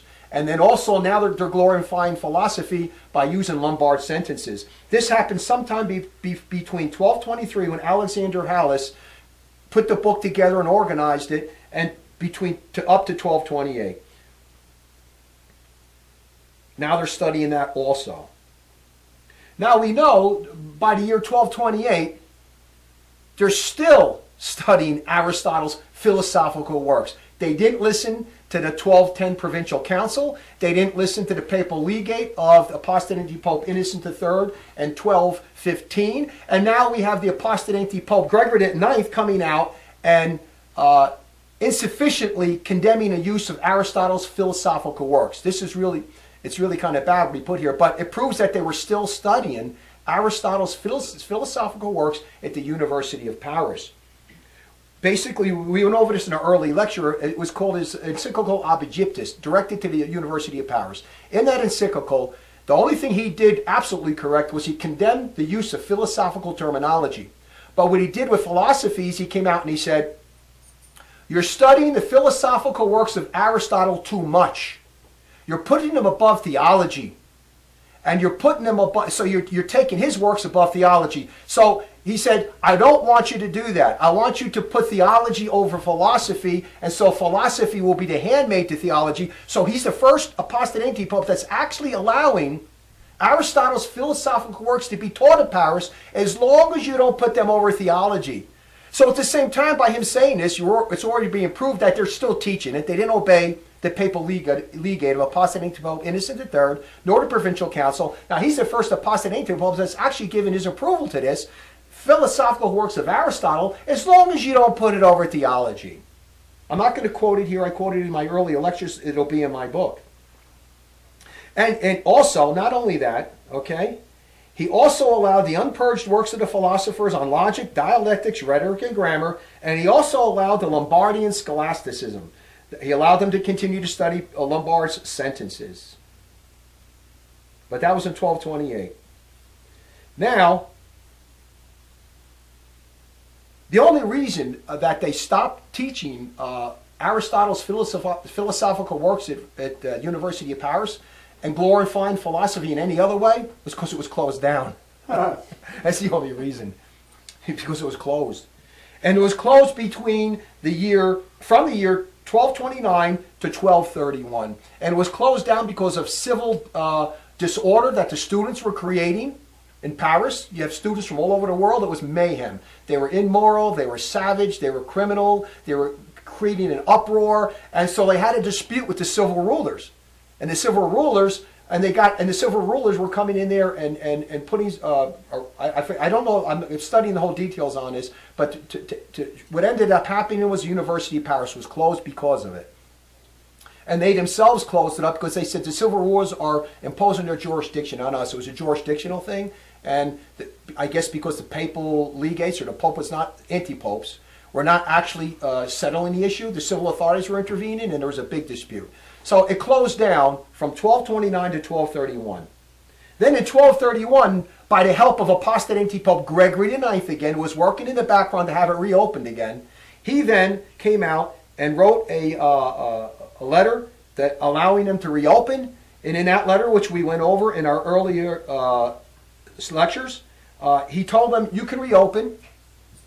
And he restated that, some other disciplinary decrees in there, but the main thing with philosophy, here's what he says in this letter that he writes in 1231.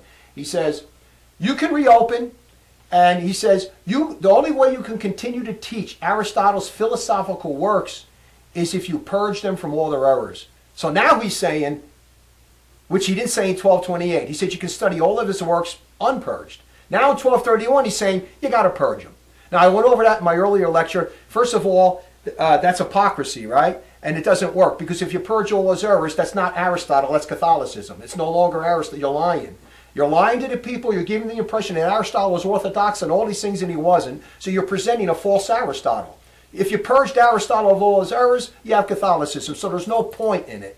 All right? There's no point in doing that. And you're also allowing people to believe that Aristotle was orthodox and would never held any errors or any type of heresies or false teachings. So it's a horrible thing what he did there. But by his own admission, he's admitting that he's a formal heretic because he allowed the unpurged works to be taught in 1228. He never said you got to purge them. So now there must have been a little uproar about it, and they're saying there's too much stuff going on here with Aristotle. I said, okay, well, as long as you purge it from its errors. And that doesn't work neither. I went over that in an earlier lecture, how ridiculous and how stupid, how illogical and how absurd that is, and how deceptive and lying that is. If you purge Aristotle's errors, that's no longer Aristotle, that's Catholicism, if it's all orthodox. And anyway, he also, in 1231, continued to allow the unpurged works of the philosophers on logic, dialectics, rhetoric, and grammar. He even said the Christian grammar should be taught in all their lectures. So he's still allowing that form of the glorification of philosophy through the unpurged works of the philosophers. And he's also allowing the apostate Peter Lombard sentences to be taught. So he's still allowing the glorification of philosophy to take place at the University of Paris from 1231 onward through these methods. Now, because nobody really stepped forward to purge the philosophical works of Aristotle, nobody really actually accomplished that task. And the University of Paris, and from this period of time, they were actually obeying the decree, From 1231 to 1255, they did not present Aristotle's philosophical works because nobody purged it. So now at University of Paris, they're not teaching any of Aristotle's philosophical works. They're just glorifying philosophy by using the unpurged works of the logic, dialectics, rhetoric, and grammar, and Lombard sentences, but they're not teaching Aristotle's philosophy in the University of Paris from 1231 to 1255. However, from that period of time, the theologians at the University of Paris continued to study Aristotle's philosophy outside of the University of Paris. Because this decree, you'll see how they get around it, was only directed towards the University of Paris. So some of them were going to other universities that still allowed it, like the University of Toulouse, and others were studying it by liberal dispensations from their superiors, such as in the Dominican order. We said, even though Aristotle's works are banned, I give you a dispensation so you can study it. I went over that before. So they're still learning Aristotle's philosophical works, but outside of the University of Paris. We're going to read about this right here and how they were sneaking around this and going out. You didn't even have to sneak because you only applied to the University of Paris. You'd have to ask the Apostate Antipope Gregory IX, why did you say only the University of Paris? If you're admitting now that they need to be purged because there's heresies and idolatries in here, it's a horrible thing. You're already guilty because you didn't say that in 1228. How come you didn't make it for the universal church? How come you didn't say it applies to everybody? Every university, nobody can do it. That was the teaching of the church from its birth, as we already went over. That's what all the true popes taught. It's banned for everybody. He's just referring it to the University of Paris. So what did they do? They took advantage of it. And they went outside the University of Paris to some other universities to learn it. And others were getting liberal dispensations. Here. This is from a journal, Science and Technology and World History, an article entitled Early Christianity, the Rise of Islam in the Middle Ages by David Deming. Aristotle's natural philosophy was difficult to condemn wholesale because its logic had been an integral part of the Christian curriculum for hundreds of years. They were already learning his philosophy for the logic. You'd have to condemn his logic too, or you'd have to at least purge the logic works. Even the leader of the conservative opposition, Bonaventure, had nothing against Aristotle himself. The half-hearted nature of the opposition revealed itself in the decree of Pope Gregory, Apostate Antipope Gregory IX in 1231. Gregory allowed Aristotle's books on natural philosophy to be used at the University of Paris if their heretical content had been redacted, purged. Quote, the masters of arts shall not use in Paris those books on natural philosophy which for the definite reason were prohibited in the Provincial Council of 1210 until they've been examined and purged from every suspicion of error. That was his actual decree. And again, as we said, that's no longer Aristotle. So I'm not studying Aristotle anymore. What's the purpose? Anyway, then it goes on to say in the article, but the conservative desire to censure offensive material from Aristotle's works faced difficulties. The University of Toulouse took advantage of the restrictions imposed at Paris by circulating a flyer that read, quote, those who wish to scrutinize the bosom of nature to the inmost can hear the books of Aristotle which were forbidden at Paris, end quote. They're advertising in Paris. Come to Toulouse, you can learn it over here. The inference follows that the author or authors of this flyer considered the inducement significant enough to be able to lure students from Paris to Toulouse. And so they were going to other universities to study it. And so if he's banning it, you have to say, why are you banning it? Oh, because to study the unpurged works is idolatrous and heretical. Well, you allowed it in 1228, you're condemning yourself. And if it's idolatrous and heretical, why are you allowing it throughout the universal church? Why aren't you making a universal condemnation? Now, at this period of time also, they were also studying Aristotle's work by liberal dispensations that Aquinas and Apostate Aquinas and Albert the Great Rich got these liberal dispensations of the Dominican order to study Aristotle's philosophical works, even before the Dominican order approved them in their core curriculum. Went over that already. Now, a key moment at the University of Paris was in 1255. That's when, for the first time in the history of the University of Paris, they officially pass a law that they're going to now teach Aristotle's philosophical works. It's now part of the core curriculum, and now you have to study it if you're going to go to the University of Paris. That's in 1255. So by the influence of apostates like Albert the Great Wretch and Thomas Aquinas, in disobedience to the dogma that condemns the study of the glorification of philosophy, and of Apostate Antipope's nice 1231 decree where he said you got to purge them. Now they don't even want to purge them. These are the unpurged works. So they don't even care about his decree where he says, well, if you're going to do it, you got to purge them. No, these are the unpurged works. The unpurged philosophical works of Aristotle entered into the curriculum at the University of Paris in 1255. I quote again from that article by David Deming. early Christianity, the rise of Islam in the Middle Ages. By the year AD 1255, the liberal fashion had triumphed at Paris. None of Aristotle's works were excluded from the curriculum, and nearly the whole range of Aristotelian writings were prescribed, allowed, as required readings by a statute of the Faculty of the Arts as textbooks for the lectures of its masters. Now you got to read it. The required readings included Physica, Metaphysics, De Cabi Meteorologica, and De Animabus. The popular saying among masters and students at Paris was, "Everyone is excluded and banned who does not come clad in Aristotle's armor." Aristotle was, now you're banned, Aristotle's in, everyone else is out. Church fathers start taking seat, Bible starts taking seat, Aristotle, they're obsessed with them from this point forward.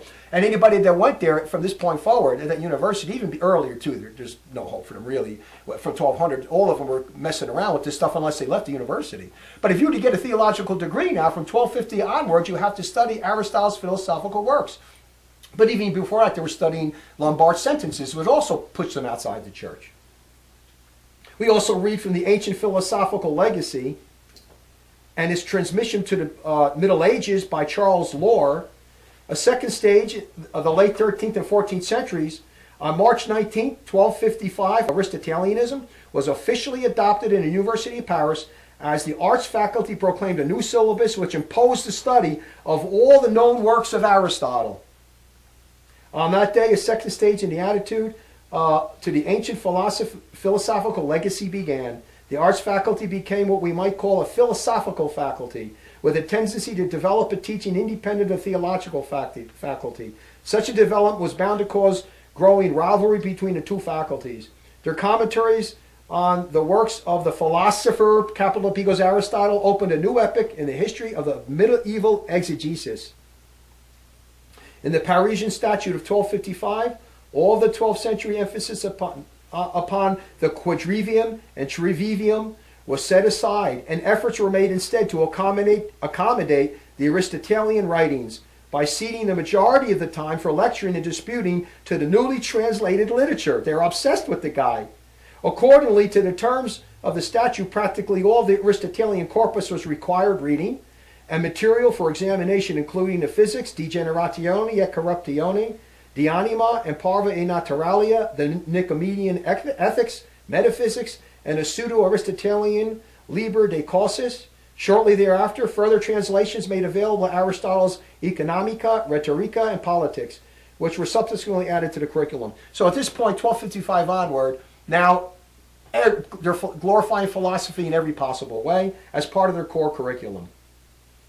Now, the inclusion of the philosophical works of Aristotle at the University of Paris and elsewhere, such as the University of Oxford in 1256 and the Dominican Order in 1259, was met with opposition, many of whom were scholastics themselves, but not to the degree of the Aristotelians. We have a quote here from the ancient philosophical legacy and its transmission to the Middle Ages by Lohr. But in the 13th century, the newly translated philosophical and scientific sources rendered questionable the simple concordances which the 12th century had made between authorities limited to the Latin ecclesiastical tradition. In this new situation, some rejected the new literature and attempted by ecclesiastical condemnations to prevent its being read. Others, like Bonaventure and Peter Olivi, saw in Aristotle the apocalyptic beast of the last days, because Bonaventure didn't like Aristotle, but he liked Plato. And he glorified philosophy by using his unique terminologies. He liked Platonism, he glorified Plato, and he also glorified Peter Lombard's sentences, but he didn't like Aristotle. But the point is now he's resisting Aristotle coming in here. So Bonaventure and Peter Olivi saw in Aristotle the apocalyptic beast of the last days and took refuge in the historical speculations of Joachim of Fiore, still other theologians like Albert the Great, wretch, I put that in there, he didn't, and Thomas the Aquine, ass, I added that in there, showed themselves receptive to the new sources and tried in a new and very subtle way to continue the clerical enterprise of a concordia discordantium, to try to make concord out of discordian things. Thomas was furthest in the attempt to answer the challenge posed by the approach of the masters of the arts to the new literature.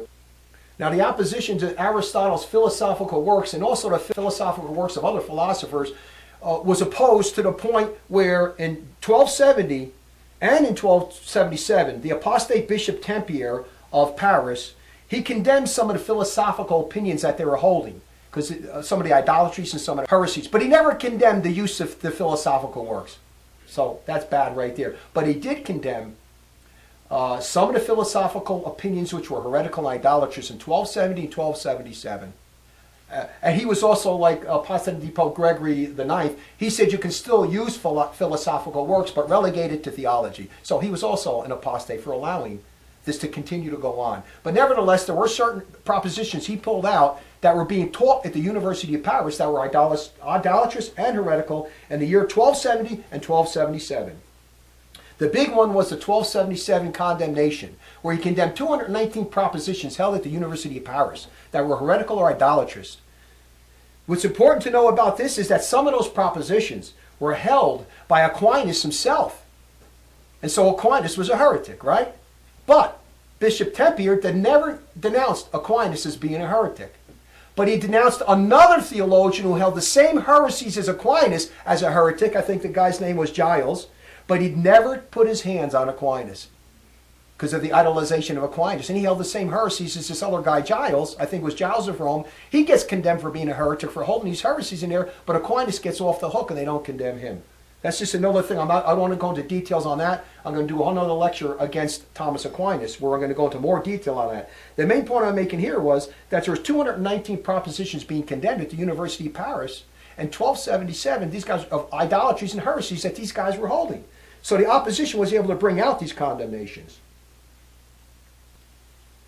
Now in that same 1277 condemnation, he's also condemning some of the theologians at the University of Paris that were practicing witchcraft and necromancy and fortune-telling and geomancy, and he's condemning these books that they were publishing and that they were reading. This is in the 1277, and this is the theologians at Paris were studying these things.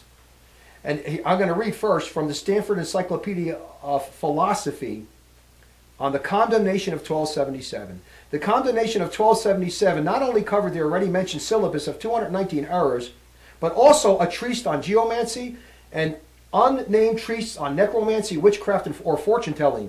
Now I'm going to give you the actual decree itself. This is Apostate Bishop Stephen Tempier, his condemnation of 1277 to the University of Paris. Quote, "By this same sentence of ours, we also condemn the book De Amore or De Deo Amoris, and so on, as well as the book of Geomancy. We likewise condemn the books, scrolls, and leaflets dealing with necromancy, or containing experiments in fortune-telling, invocation of devils, or incantations endangering lives, or in which these and similar things evident contrary to the Orthodox faith and good morals are treated. We pronounce the sentence of excommunication against these, who shall have taught the said scrolls, books, and leaflets, or listened to them." So there it is. They were practicing witchcraft, fortune-telling, astrology. We already know that. Albert the Great Wretch, for example. Listen to my lecture. I already have it up there against Albert the Great Wretch. He practiced astrology. And the other thing that they use, images he was putting on rocks, and if you put them bury them under the dirt, when the sun is aligned with the moon, you make somebody happy or sad, or put love charms on them. Albert the Great Wretch practiced this, and he wasn't the only one. A lot of the guys back then were doing this. So we're not just talking about glorifying philosophical works. They're now getting into astrology and witchcraft and fortune-telling. Some people were even getting into the Kabbalah. That's in the 1277 condemnations, which is indicting the University of Paris at that time. Also, the University of Paris was the center of the conciliarist heresy, which teaches that a council of bishops, when they come together, they have power over the Pope. They can govern the church over the Pope. They can have power to infallibly define dogmas over the Pope. And so that when they do that, they can boss the Pope around. That's what the conciliarist heresy is. All right? And the home of that heresy was at the University of Paris, especially in the 15th century. This was big when you had the Western Schism, and there was fights about who was the true Pope. We went over this a little bit earlier about how the canonists brought this opinion in, and a lot of them held it. Apostate antipopes Martin V and Eugene IV held this heresy. Eugene IV repented of it later on and changed his opinion, but there was a lot of people holding this conciliarist heresy. But my point here is that the home base was in the University of Paris. We're going to read from a book titled The Protector of the Faith by the apostate Thomas M. Izabicki. On March 20th, 418, a second series of reform decrees was enacted.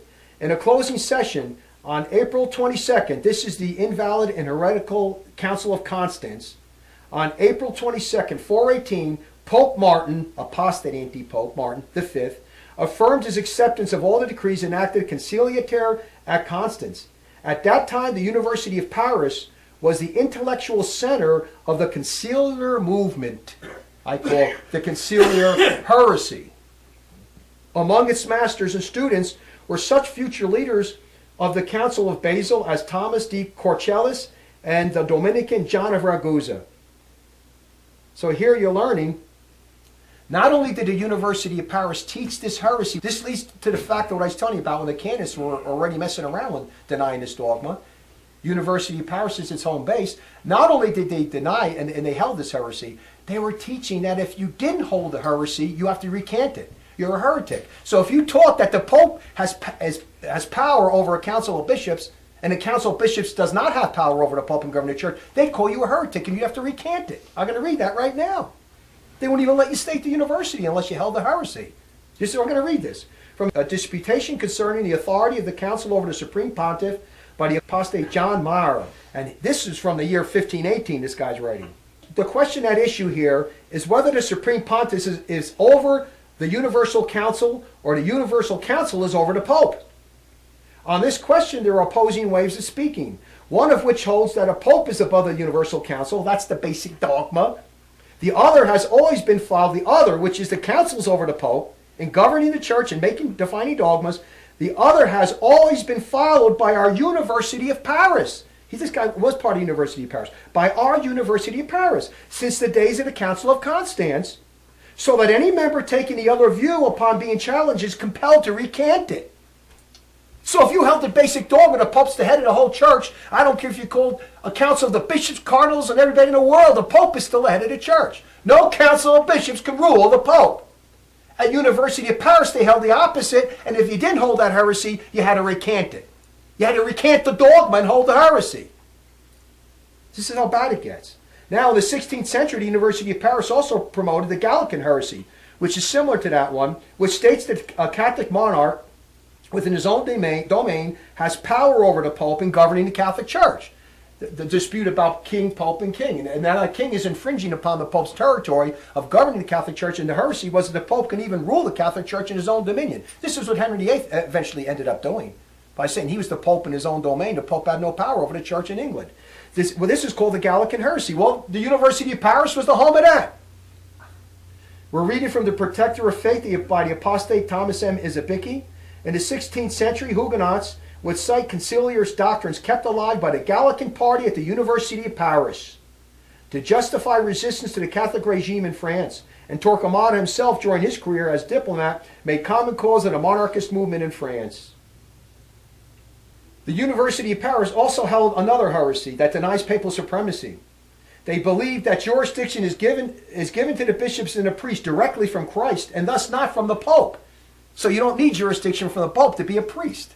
They were teaching this also. I didn't know this. This is called, I think, what they call the Episcopalist doctrine.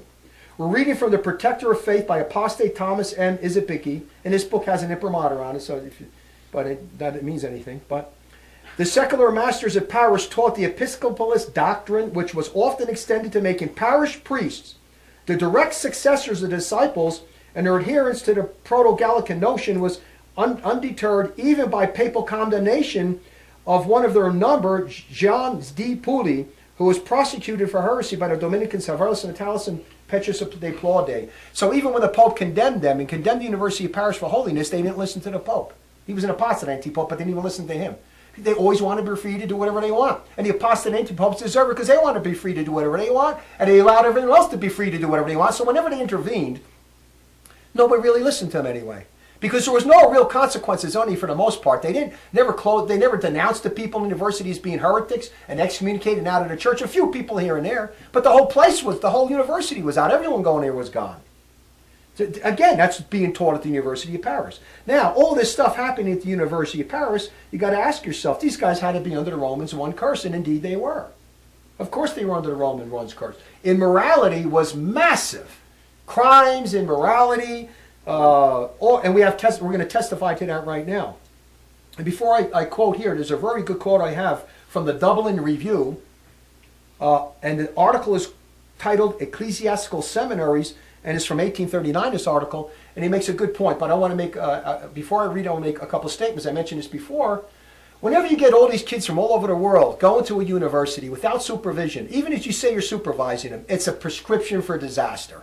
You got all these kids over there. Don't tell me you can supervise all those kids. There's going to be crime. The kids are free to do whatever they want. They're not being watched by their parents or some guardians. It's a prescription for disaster. That's why your modern universities are your kid must go to university when he gets beyond his teenage years, maybe to be a doctor or something, maybe in a certain circumstance like that. But for most cases, a kid either could be educated at home or within his home area. So he can travel to the university and come back home after and not stay there and live on the campus. These kids, you got all these kids living on the campus. Prescription for disaster. That's not even the worst thing. The worst thing is that you're promising people they can be theologians. Just come to the university, take all these courses, and you'll be a theologian. The way God chooses theologians, true church fathers, is individually. One here, one there, and one here. He inspires them, then they learn theology, and they write on their own. They don't have a big school where they all go and produce theologians. It's like, when you're eating a cereal in a pocket cereal box, you're reading, you can get a diploma, send in here for $10, and I'll give you a theological diploma. Everyone's being a theologian. Now you got massive theologians, thousands of theologians all over the place. It's not God's way of doing it. God didn't call them, especially them, because they're heretics and idolaters of anything. But this is what's happening now. You're force feeding these people and trying to make them theologians when God never called them. We know God didn't call them because of what they're teaching anyway. But all this together, envies, jealousies, crimes, immoralities, and we're going to read that testimony right now.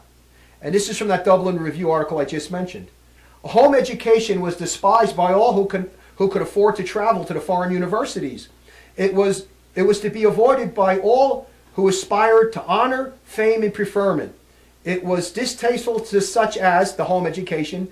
It was distasteful to such as resorted to the universities in pursuit of the gaieties, the dissipation, and liberty that reigned there. Faith and morals in general, as a necessary consequence, declined.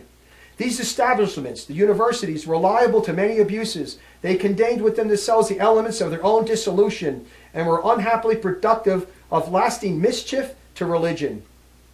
The course of studies pursued in them became gradually contracted, and an undue preponderance was given to the dangerous and alluring art of dialectics.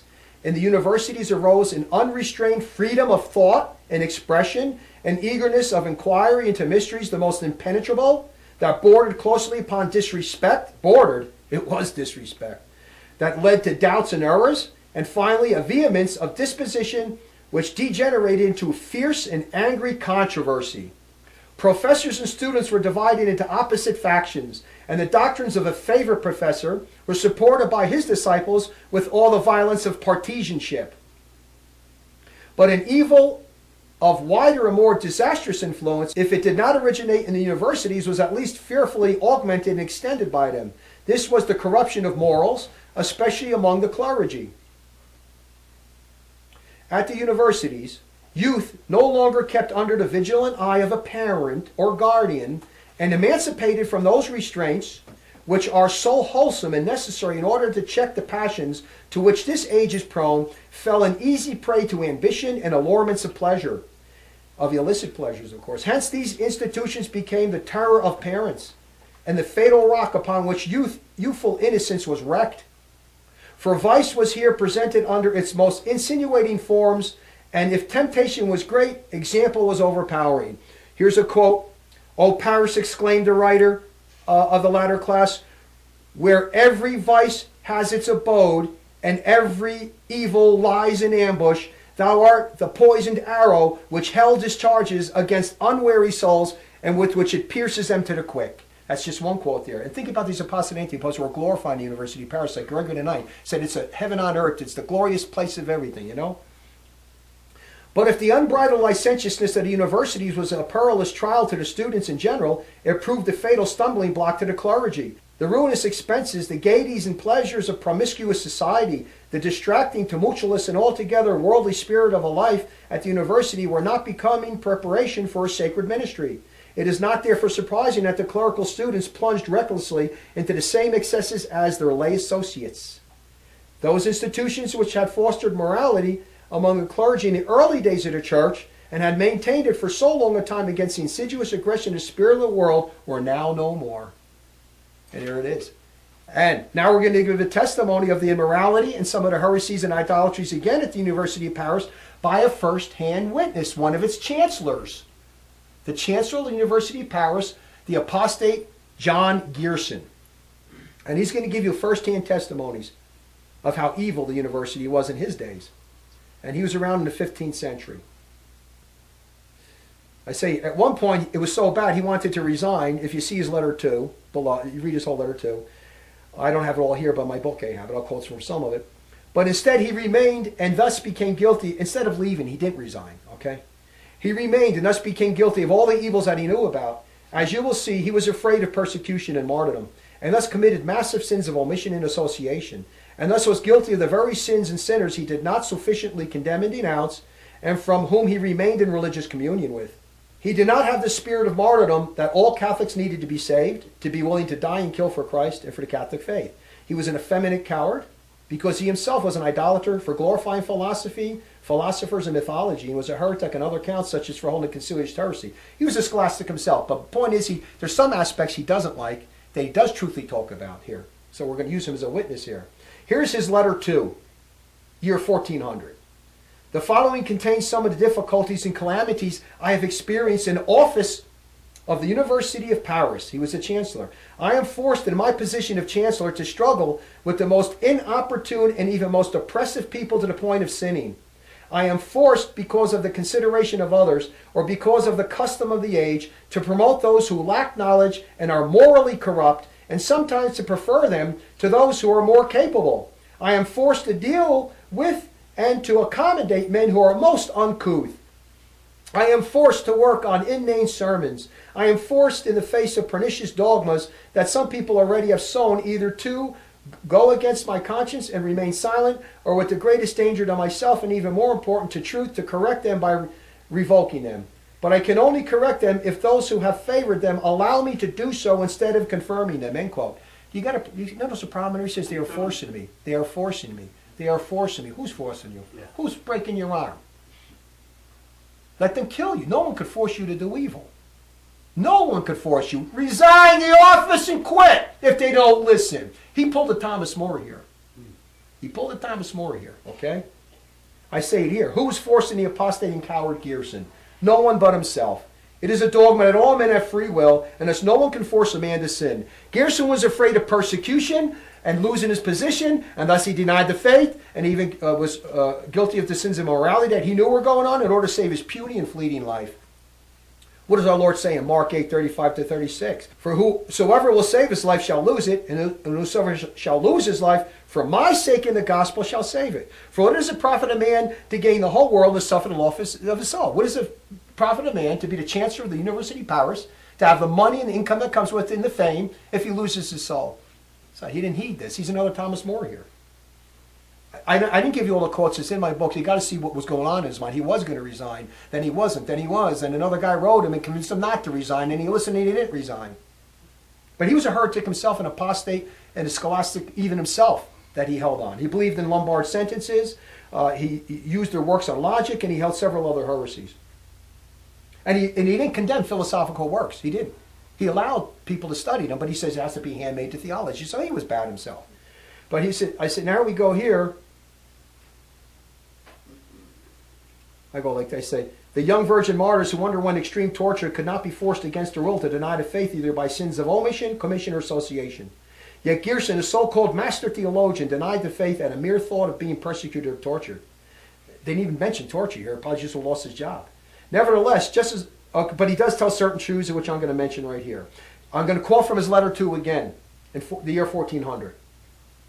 How small is the hope of doing any good among those who are wise in their own eyes and who take time out for nothing except with the Athenians to speak or to hear anything that is new.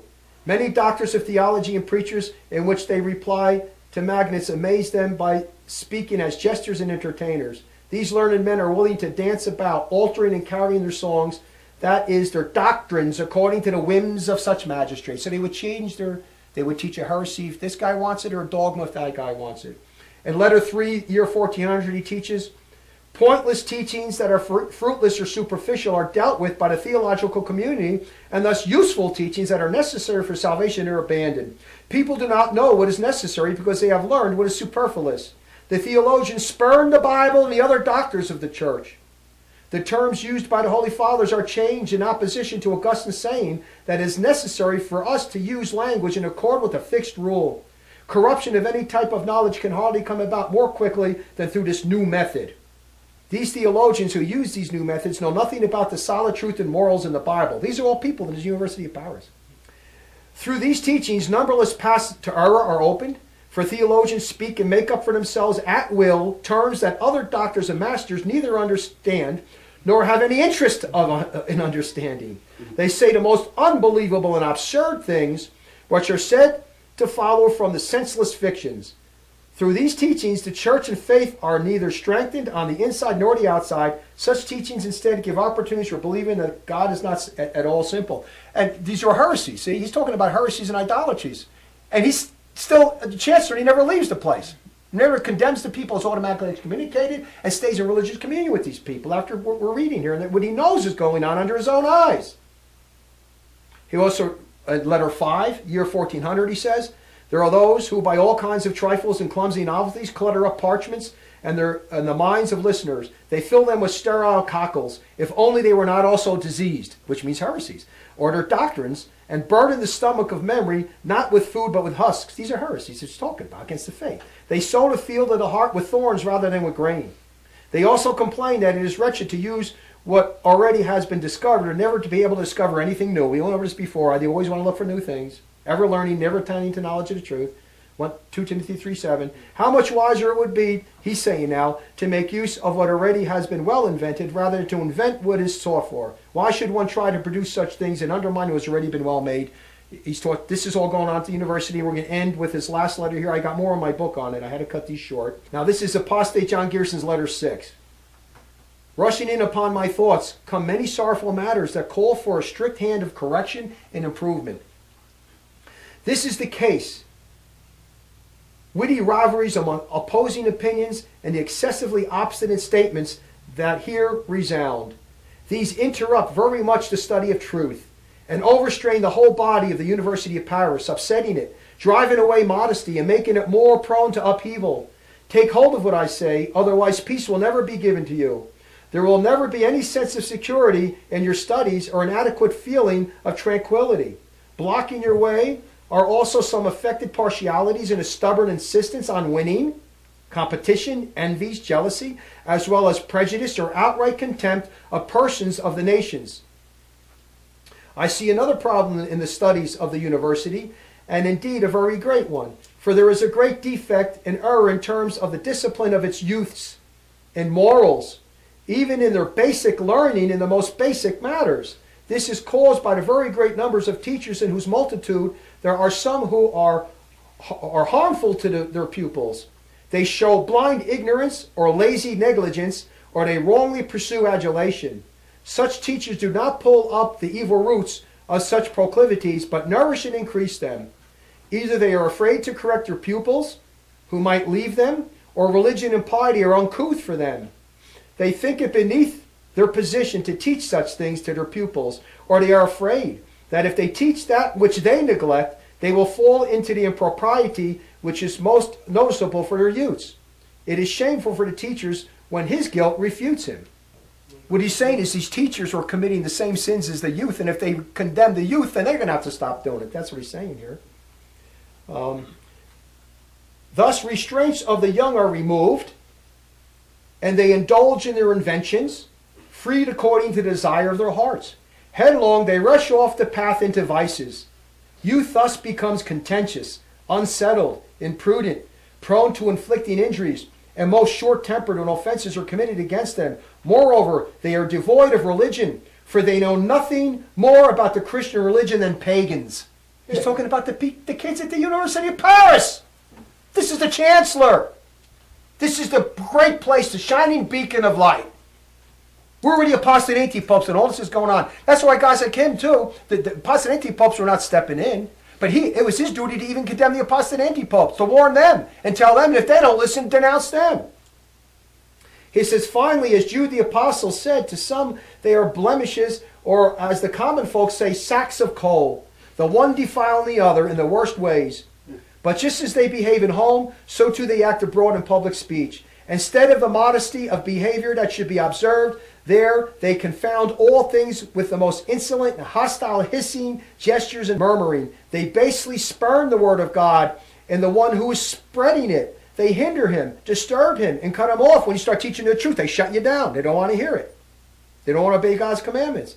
This injury is not to be considered something minor. There is no doubt that from youths who are not obedient or are badly instructed, young men and later adults are made who are not only useless for the community of the university, but who also pollute its entire body and lacerate it. These creatures arm themselves in cruelty for the destruction of the good. It's just a perpetual thing. It goes on generation to generation in the university.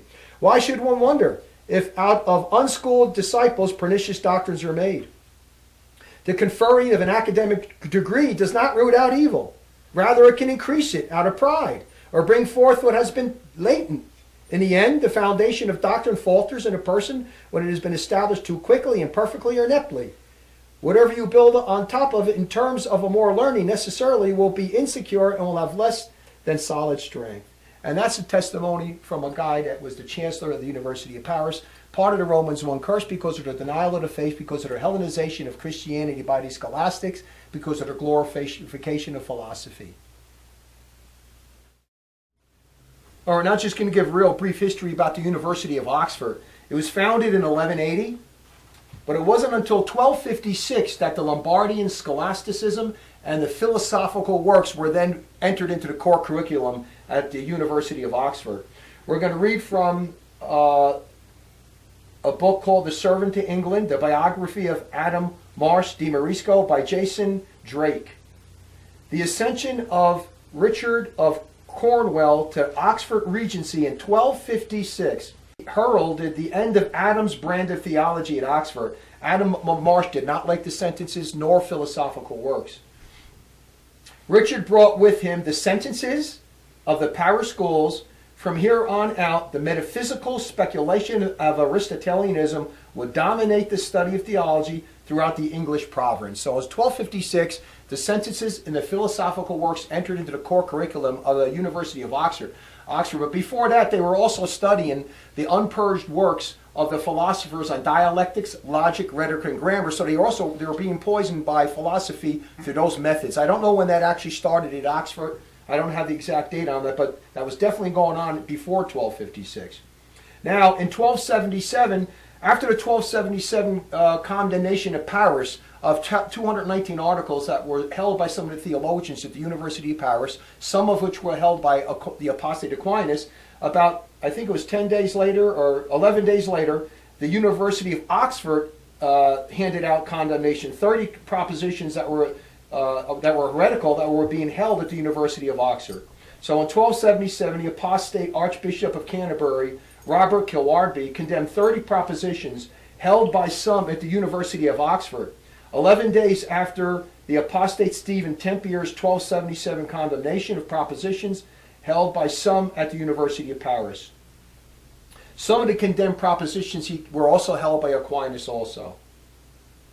Now, we're going to get into one of the signs from God of how displeased he was against the scholastics and this Hellenization of Christianity. One of the manifest signs, although there were many punishments, this is just one of the major ones, was the Babylonian exile, when the papacy, so-called papacy, these are apostate antipopes, moved from Rome to Avignon, France. And they called it the Babylonian Captivity because it lasted for about 70 years. And it was from the year 1305 to 1376 when they left Rome and they moved their home to Avignon in France. We read from the History of the Christian Church by Philip Schaff. The so-called Babylonian captivity or Avignon exile of the papacy lasted more than 70 years and included 7 popes, all Frenchmen.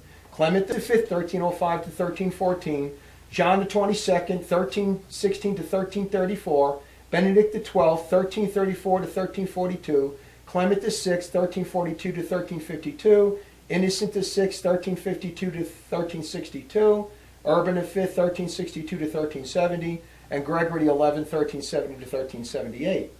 This prolonged absence from Rome was a great shock to the papal system. Transplanted from its maternal soil, the papacy was cut loose from the howling historical associations of 13 centuries and no longer spake as from the center of the Christian world. The Babylonian captivity was not a blessing but a punishment and a curse. It was a manifest sign of the great evilness of the apostate antipopes and anti-cardinals for the Hellenization of Christianity, because they supported or allowed the glorification of the false religions of philosophy, also known as Scholasticism, the glorification and theophilosophy, which is Scholasticism, the glorification of false gods and false religions of mythology, the glorification of immorality, sins of omission, non-judgmentalism, and non-punishmentalism.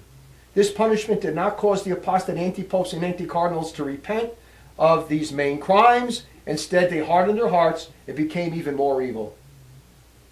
This is when the humanists who explicitly glorified mythology began to enter into the so-called papal court.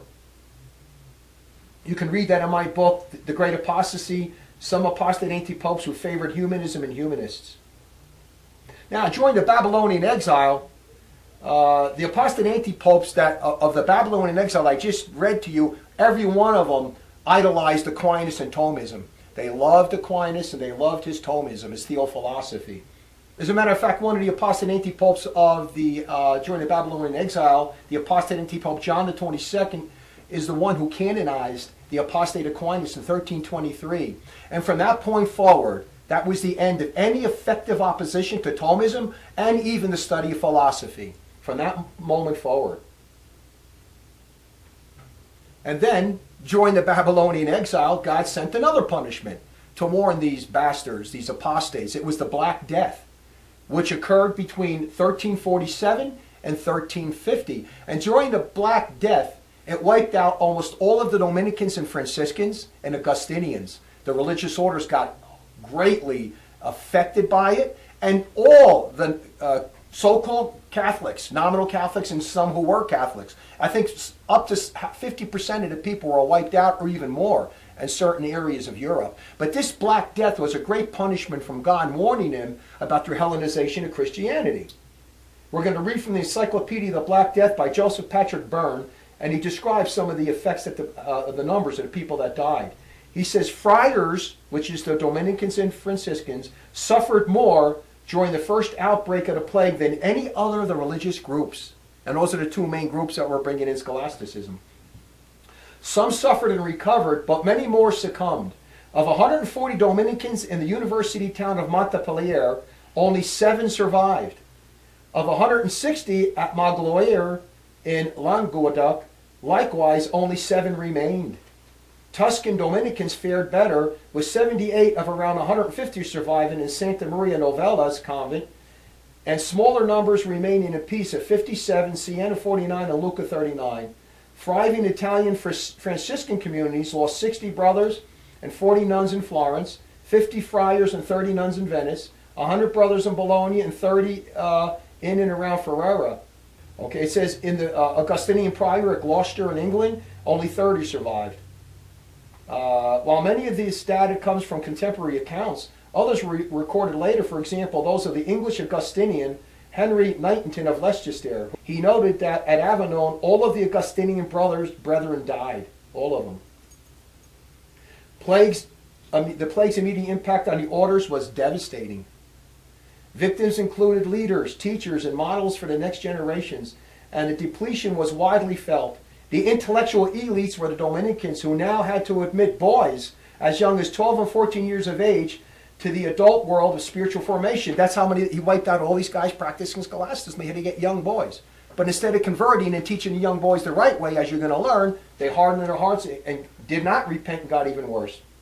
Now, as history proves, they didn't repent during the Black Death. Some of them tried to repent from sins of immorality or a few sins they were committing here and there, but not one of them None of them ever understood that the root of their problem was the glorification of philosophy and mythology. The Hellenization of Christianity, that was the root of their problem. They can never understand that. Maybe if one apostate antipope was committing fornication or adultery, he was going with women, he'd say, I have to stop that, that's bad. Or there's homosexuals, we have to stop sodomy. Or maybe we have to bridle simony. But they didn't realize that the main reason you have all those other sins is because of the Hellenization of Christianity, the glorification of philosophy and mythology. They never understood the main reason why they were being punished, which is sins against the faith, which are the worst sins you can commit, which lead to sins of immorality. So after the Black Death, they didn't heed the warning. Then God sent them another punishment after the Black Death. The Western Schism, which took place for 40 years, and it was from 1378 to 1417. About 2 years after the end of the Babylonian Captivity, God punished the apostate antipopes and other nominal Catholics with the Western Schism. During this schism, several apostate antipopes claimed to be the Pope, and thus Catholics and nominal Catholics were split, first into 2 parties and then into 3 parties. The Western Schism lasted for 40 years. We read from church history by the apostate Father Lau, the Great Schism of the West. The Babylonian Captivity was followed by the Great Schism, which disrupted ecclesiastical unity for 40 years. For 40 years, Christendom was treated with the melancholy spectacle of 2 or even 3 rival popes claiming its allegiance. It was the most perilous crisis to which the church had ever passed. Both of the popes declared a crusade against each other. Each of the popes claimed the right to create cardinals and to confirm archbishops, bishops, and abbots, so that there were 2 colleges of cardinals, and in many places 2 claimants to the highest position of the church. Each pope attempted to collect all the ecclesiastical revenues, and each excommunicated the other with all his adherents. Now, this punishment from God was because of the Hellenization of Christianity. They did not repent from it. They continued to Hellenize Christianity even more, and they added sin upon sin. We read this from the prophet Isaiah, chapter 31, where he says, Woe to you, apostate children, that you should take counsel, and not by me, that you should begin a web, and not by my spirit, that you should add sin upon sin. And that's what they did. Through all these punishments, these grievous punishments, they're not repenting. They don't see the real source of their biggest problem, which is the Hellenization of Christianity. Now, another key moment was, in 1445, apostate antipope Eugene IV desecrated St. Peter's Basilica. Even though other churches in Rome were desecrated in the 12th century, from the information I have, St. Peter's Basilica was first desecrated in 1445 under the reign of the apostate antipope Eugene IV, who commissioned the makings of the basilica's central bronze doors, sometimes called the gates. The doors were desecrated with images of idols, false gods, false religions, immodesty, and morality. And the desecrations remain until today. You don't believe me? Take an airplane flight over there and go look at it yourself if you don't believe the pictures I'm showing you. You think I doctored up the pictures. That's a testimony down till today. To be able to do that, you have to be as bad as anybody can get. You've had already Hellenized Christianity with glorifying philosophy and mythology for several years. To get to be that bad, to put it up in the church, main church in Rome. Now you can look at my book, The Desecration of Catholic Places, St. Peter's Basilica, to see the pictures on that. You can also see my video, The Desecration of St. Peter's Basilica. Now, in 1567, the apostate antipope Pius V proclaimed the apostate Aquinas as the doctor of the universal church. We read from the Nominal Catholic Encyclopedia, article on Thomas Aquinas. Pius V proclaimed Thomas a doctor of the universal church in the year 1567. Adding to the idolization of Thomism, his theophilosophy. And then in 1879, apostate antipope Leo XIII proclaimed the apostate Aquinas the prince and master of all scholastics. We read from this, the Nominal Catholic Encyclopedia, again, the article on Thomas Aquinas. In the encyclical Aeterni Patris of 4 August 1879 on the restoration of Christian philosophy, Leo XIII declared him, Aquinas, the prince and master of all scholastic doctors. The same illustrious pontiff by a brief dated 4 August 1880, designated him patron of all Catholic universities, academies, colleges, and schools throughout the whole world. Again, massive idolization of Thomism, Aquinas, and his theophilosophy. Now, obviously, this not everybody liked Thomism, even during this period of time. There was people that were opposing it, that didn't like Thomism, they didn't like his theophilosophy, they didn't like Aristotle, so there was opposition. So who comes along in 1907 to make it mandatory now that everybody who wants to be a theologian or a priest or a bishop or a canonist now has to study Thomism and philosophy along with Thomism? Philosophy and the theophilosophy of Aquinas, Apostate Antipope Pius X did that in 1907. We're going to read from his encyclical Pacendi Dominici Gregis, 1907. In the first place, with regard to studies, we will and strictly ordain that scholastic philosophy be made the basis of the sacred sciences, and let it be clearly understood above all things that when we prescribe scholastic philosophy, we understand chiefly that which the angelic doctor, I call the Apostate Thomas Aquinas, has bequeathed to us.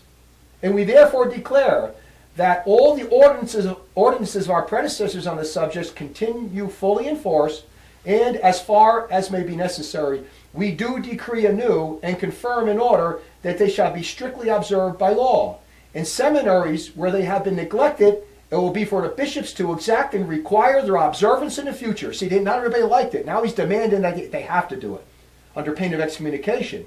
And let this apply also to the superiors of the religious orders. Further, we admonish professors to bear well in mind that they cannot set aside St. Thomas, he calls St. Thomas, especially in metaphysical questions, philosophy, without grave disadvantage.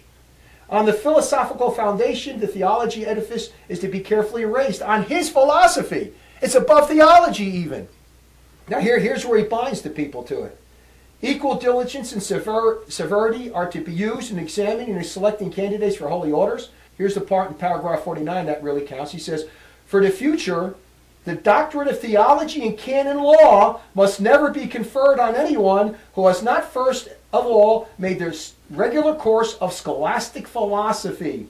If conferred, it shall be null and void. You can't be a theologian now or a canonist without studying this theophilosophy of Aquinas. He also made mandatory philosophical studies, which you're going to read later on, of Aristotle, Plato, and all the philosophers. Now, it gets even worse, because in the 1917 Code of Canon Law, which was promulgated by Apostate Antipope Benedict XV, he codified this in the canon law and even went further by saying you have to take regular philosophy courses for 2 or 3 years before you even take theology. And he also taught that if you don't, and he also taught that not only theologians and canonists have to take it, but anybody studying for the priesthood has to take philosophy. Mandatory. I call this the evil soul-killing law of Apostate Antipope Pius X was made of making the study of philosophy and Thomism mandatory for was now codified here. We're going to read it. And now, to be a priest, all priests need to take it. First of all, in Canon 1366, he says that philosophy and theology shall be taught by the professors. Now, Canon 589 teaches that the religious, after due instruction, this is all religious, anybody who wants to be a religious, the religious, after due instruction in inferior study, shall engage in the study of philosophy for at least 2 years, and theology 4 years, following the teaching of Thomas, according to Canon 1366 and the instructions of the Holy See. So they're learning philosophy of Aristotle, Plato, Virgil, Cicero, and then they're learning the theophilosophy, Thomism of Aquinas. And it applies to all your priests. We read about that in Canon 1365. In the lower grades of the seminary, the course of philosophy, together with other allied subjects, is to last at least 2 years. Now, to be a priest, you have to take it. It's codified to the universal church. They're forcing every priest to take philosophy and the theophilosophy of Aquinas. From that point forward, for sure, there's no Catholic priests. The minute you sit there and take that course and don't walk out on it and you accept it, you're no longer Catholic. That's if you were Catholic in the first place when you entered the place. No true Catholic would sit through those courses. He would leave and get up and say, I don't want to be a priest then. He would condemn the people as he was duty-bound, call them apostates, call them idolaters, call them heretics, and get out of that seminary. You talk about people being brainwashed by the homosexual thing today, which they interview you. If you don't support homos, you won't become a priest. But it started way back then. If you don't support philosophy and mythology and you don't glorify those things, you don't become a priest. That's the result of all those homo crimes. The homo crimes is a sin of immorality caused by these sins against the faith. They were committing homo crimes, by the way, back from the minute Satan was unchained in the 11th century. Massive homo crimes and pedophilia. I went over that in my other lectures. But now you're hearing, it's now codified in canon law. We read from the practical commentary in the Code of Canon Law by the apostates Reverends Walward and Smith. Their commentary in Canon 976. At present, the law of the church does not permit a young man who is studying for the priesthood to begin the course of theology until he's gone through the elementary courses of grammar grades, that high school grades, and the course of philosophy. So the two don't mix. True theology and the true faith doesn't mix with philosophy. You love one and you hate the other. You can pretend to love both, but you can't. Oil and vinegar doesn't mix. God and mammon doesn't mix. False gods or false religions doesn't mix with true religion. You get that kid used to teaching, learning about Aristotle, Plato, Virgil, Cicero. He loves it. And he can't truly love theology. God pulls his grace away, number one, so he doesn't have the grace to understand theology anyway. And that's why you got the big mess you're in today. They're poisoning him first, and now you take your theology. You're never supposed to be glorifying philosophy no matter what. The only reason you can study philosophy is for historical, educational, or refutation purposes. Now, these people were glorifying philosophy, looking towards its revelations, studying its teachings, being enlightened and edified by it. Now this is the last section in part 5, and I say from the 11th century onward, the glorification of philosophy and mythology, occult practices, immorality, and the desecration of Catholic places made steady progress side by side. You can follow it. Just follow the desecration of the churches, follow the occult practices, follow their immorality, and it kept getting worse and worse and worse and worse. And hence, as time went on, nominal Catholics became more and more Hellenized. The book I'm writing, which is the Hellenization of Christianity by the anti-church fathers and the Scholastics, I just went over the scholastic part here. It contains many of the crimes from the 11th century to the 14th century, and some crimes from the 14th century onward. However, my other books, The Desecration of Catholic Places and The Great Apostasy, contain some evidence from the 11th century to the 13th century and extensive evidence from the 14th century onward. So, this book I'm writing now and these other two books, these 3 books are absolutely important to get all 3 of them to get the full picture of how bad this thing is and how it progresses. Starting from when Satan was unchained in the year 1033.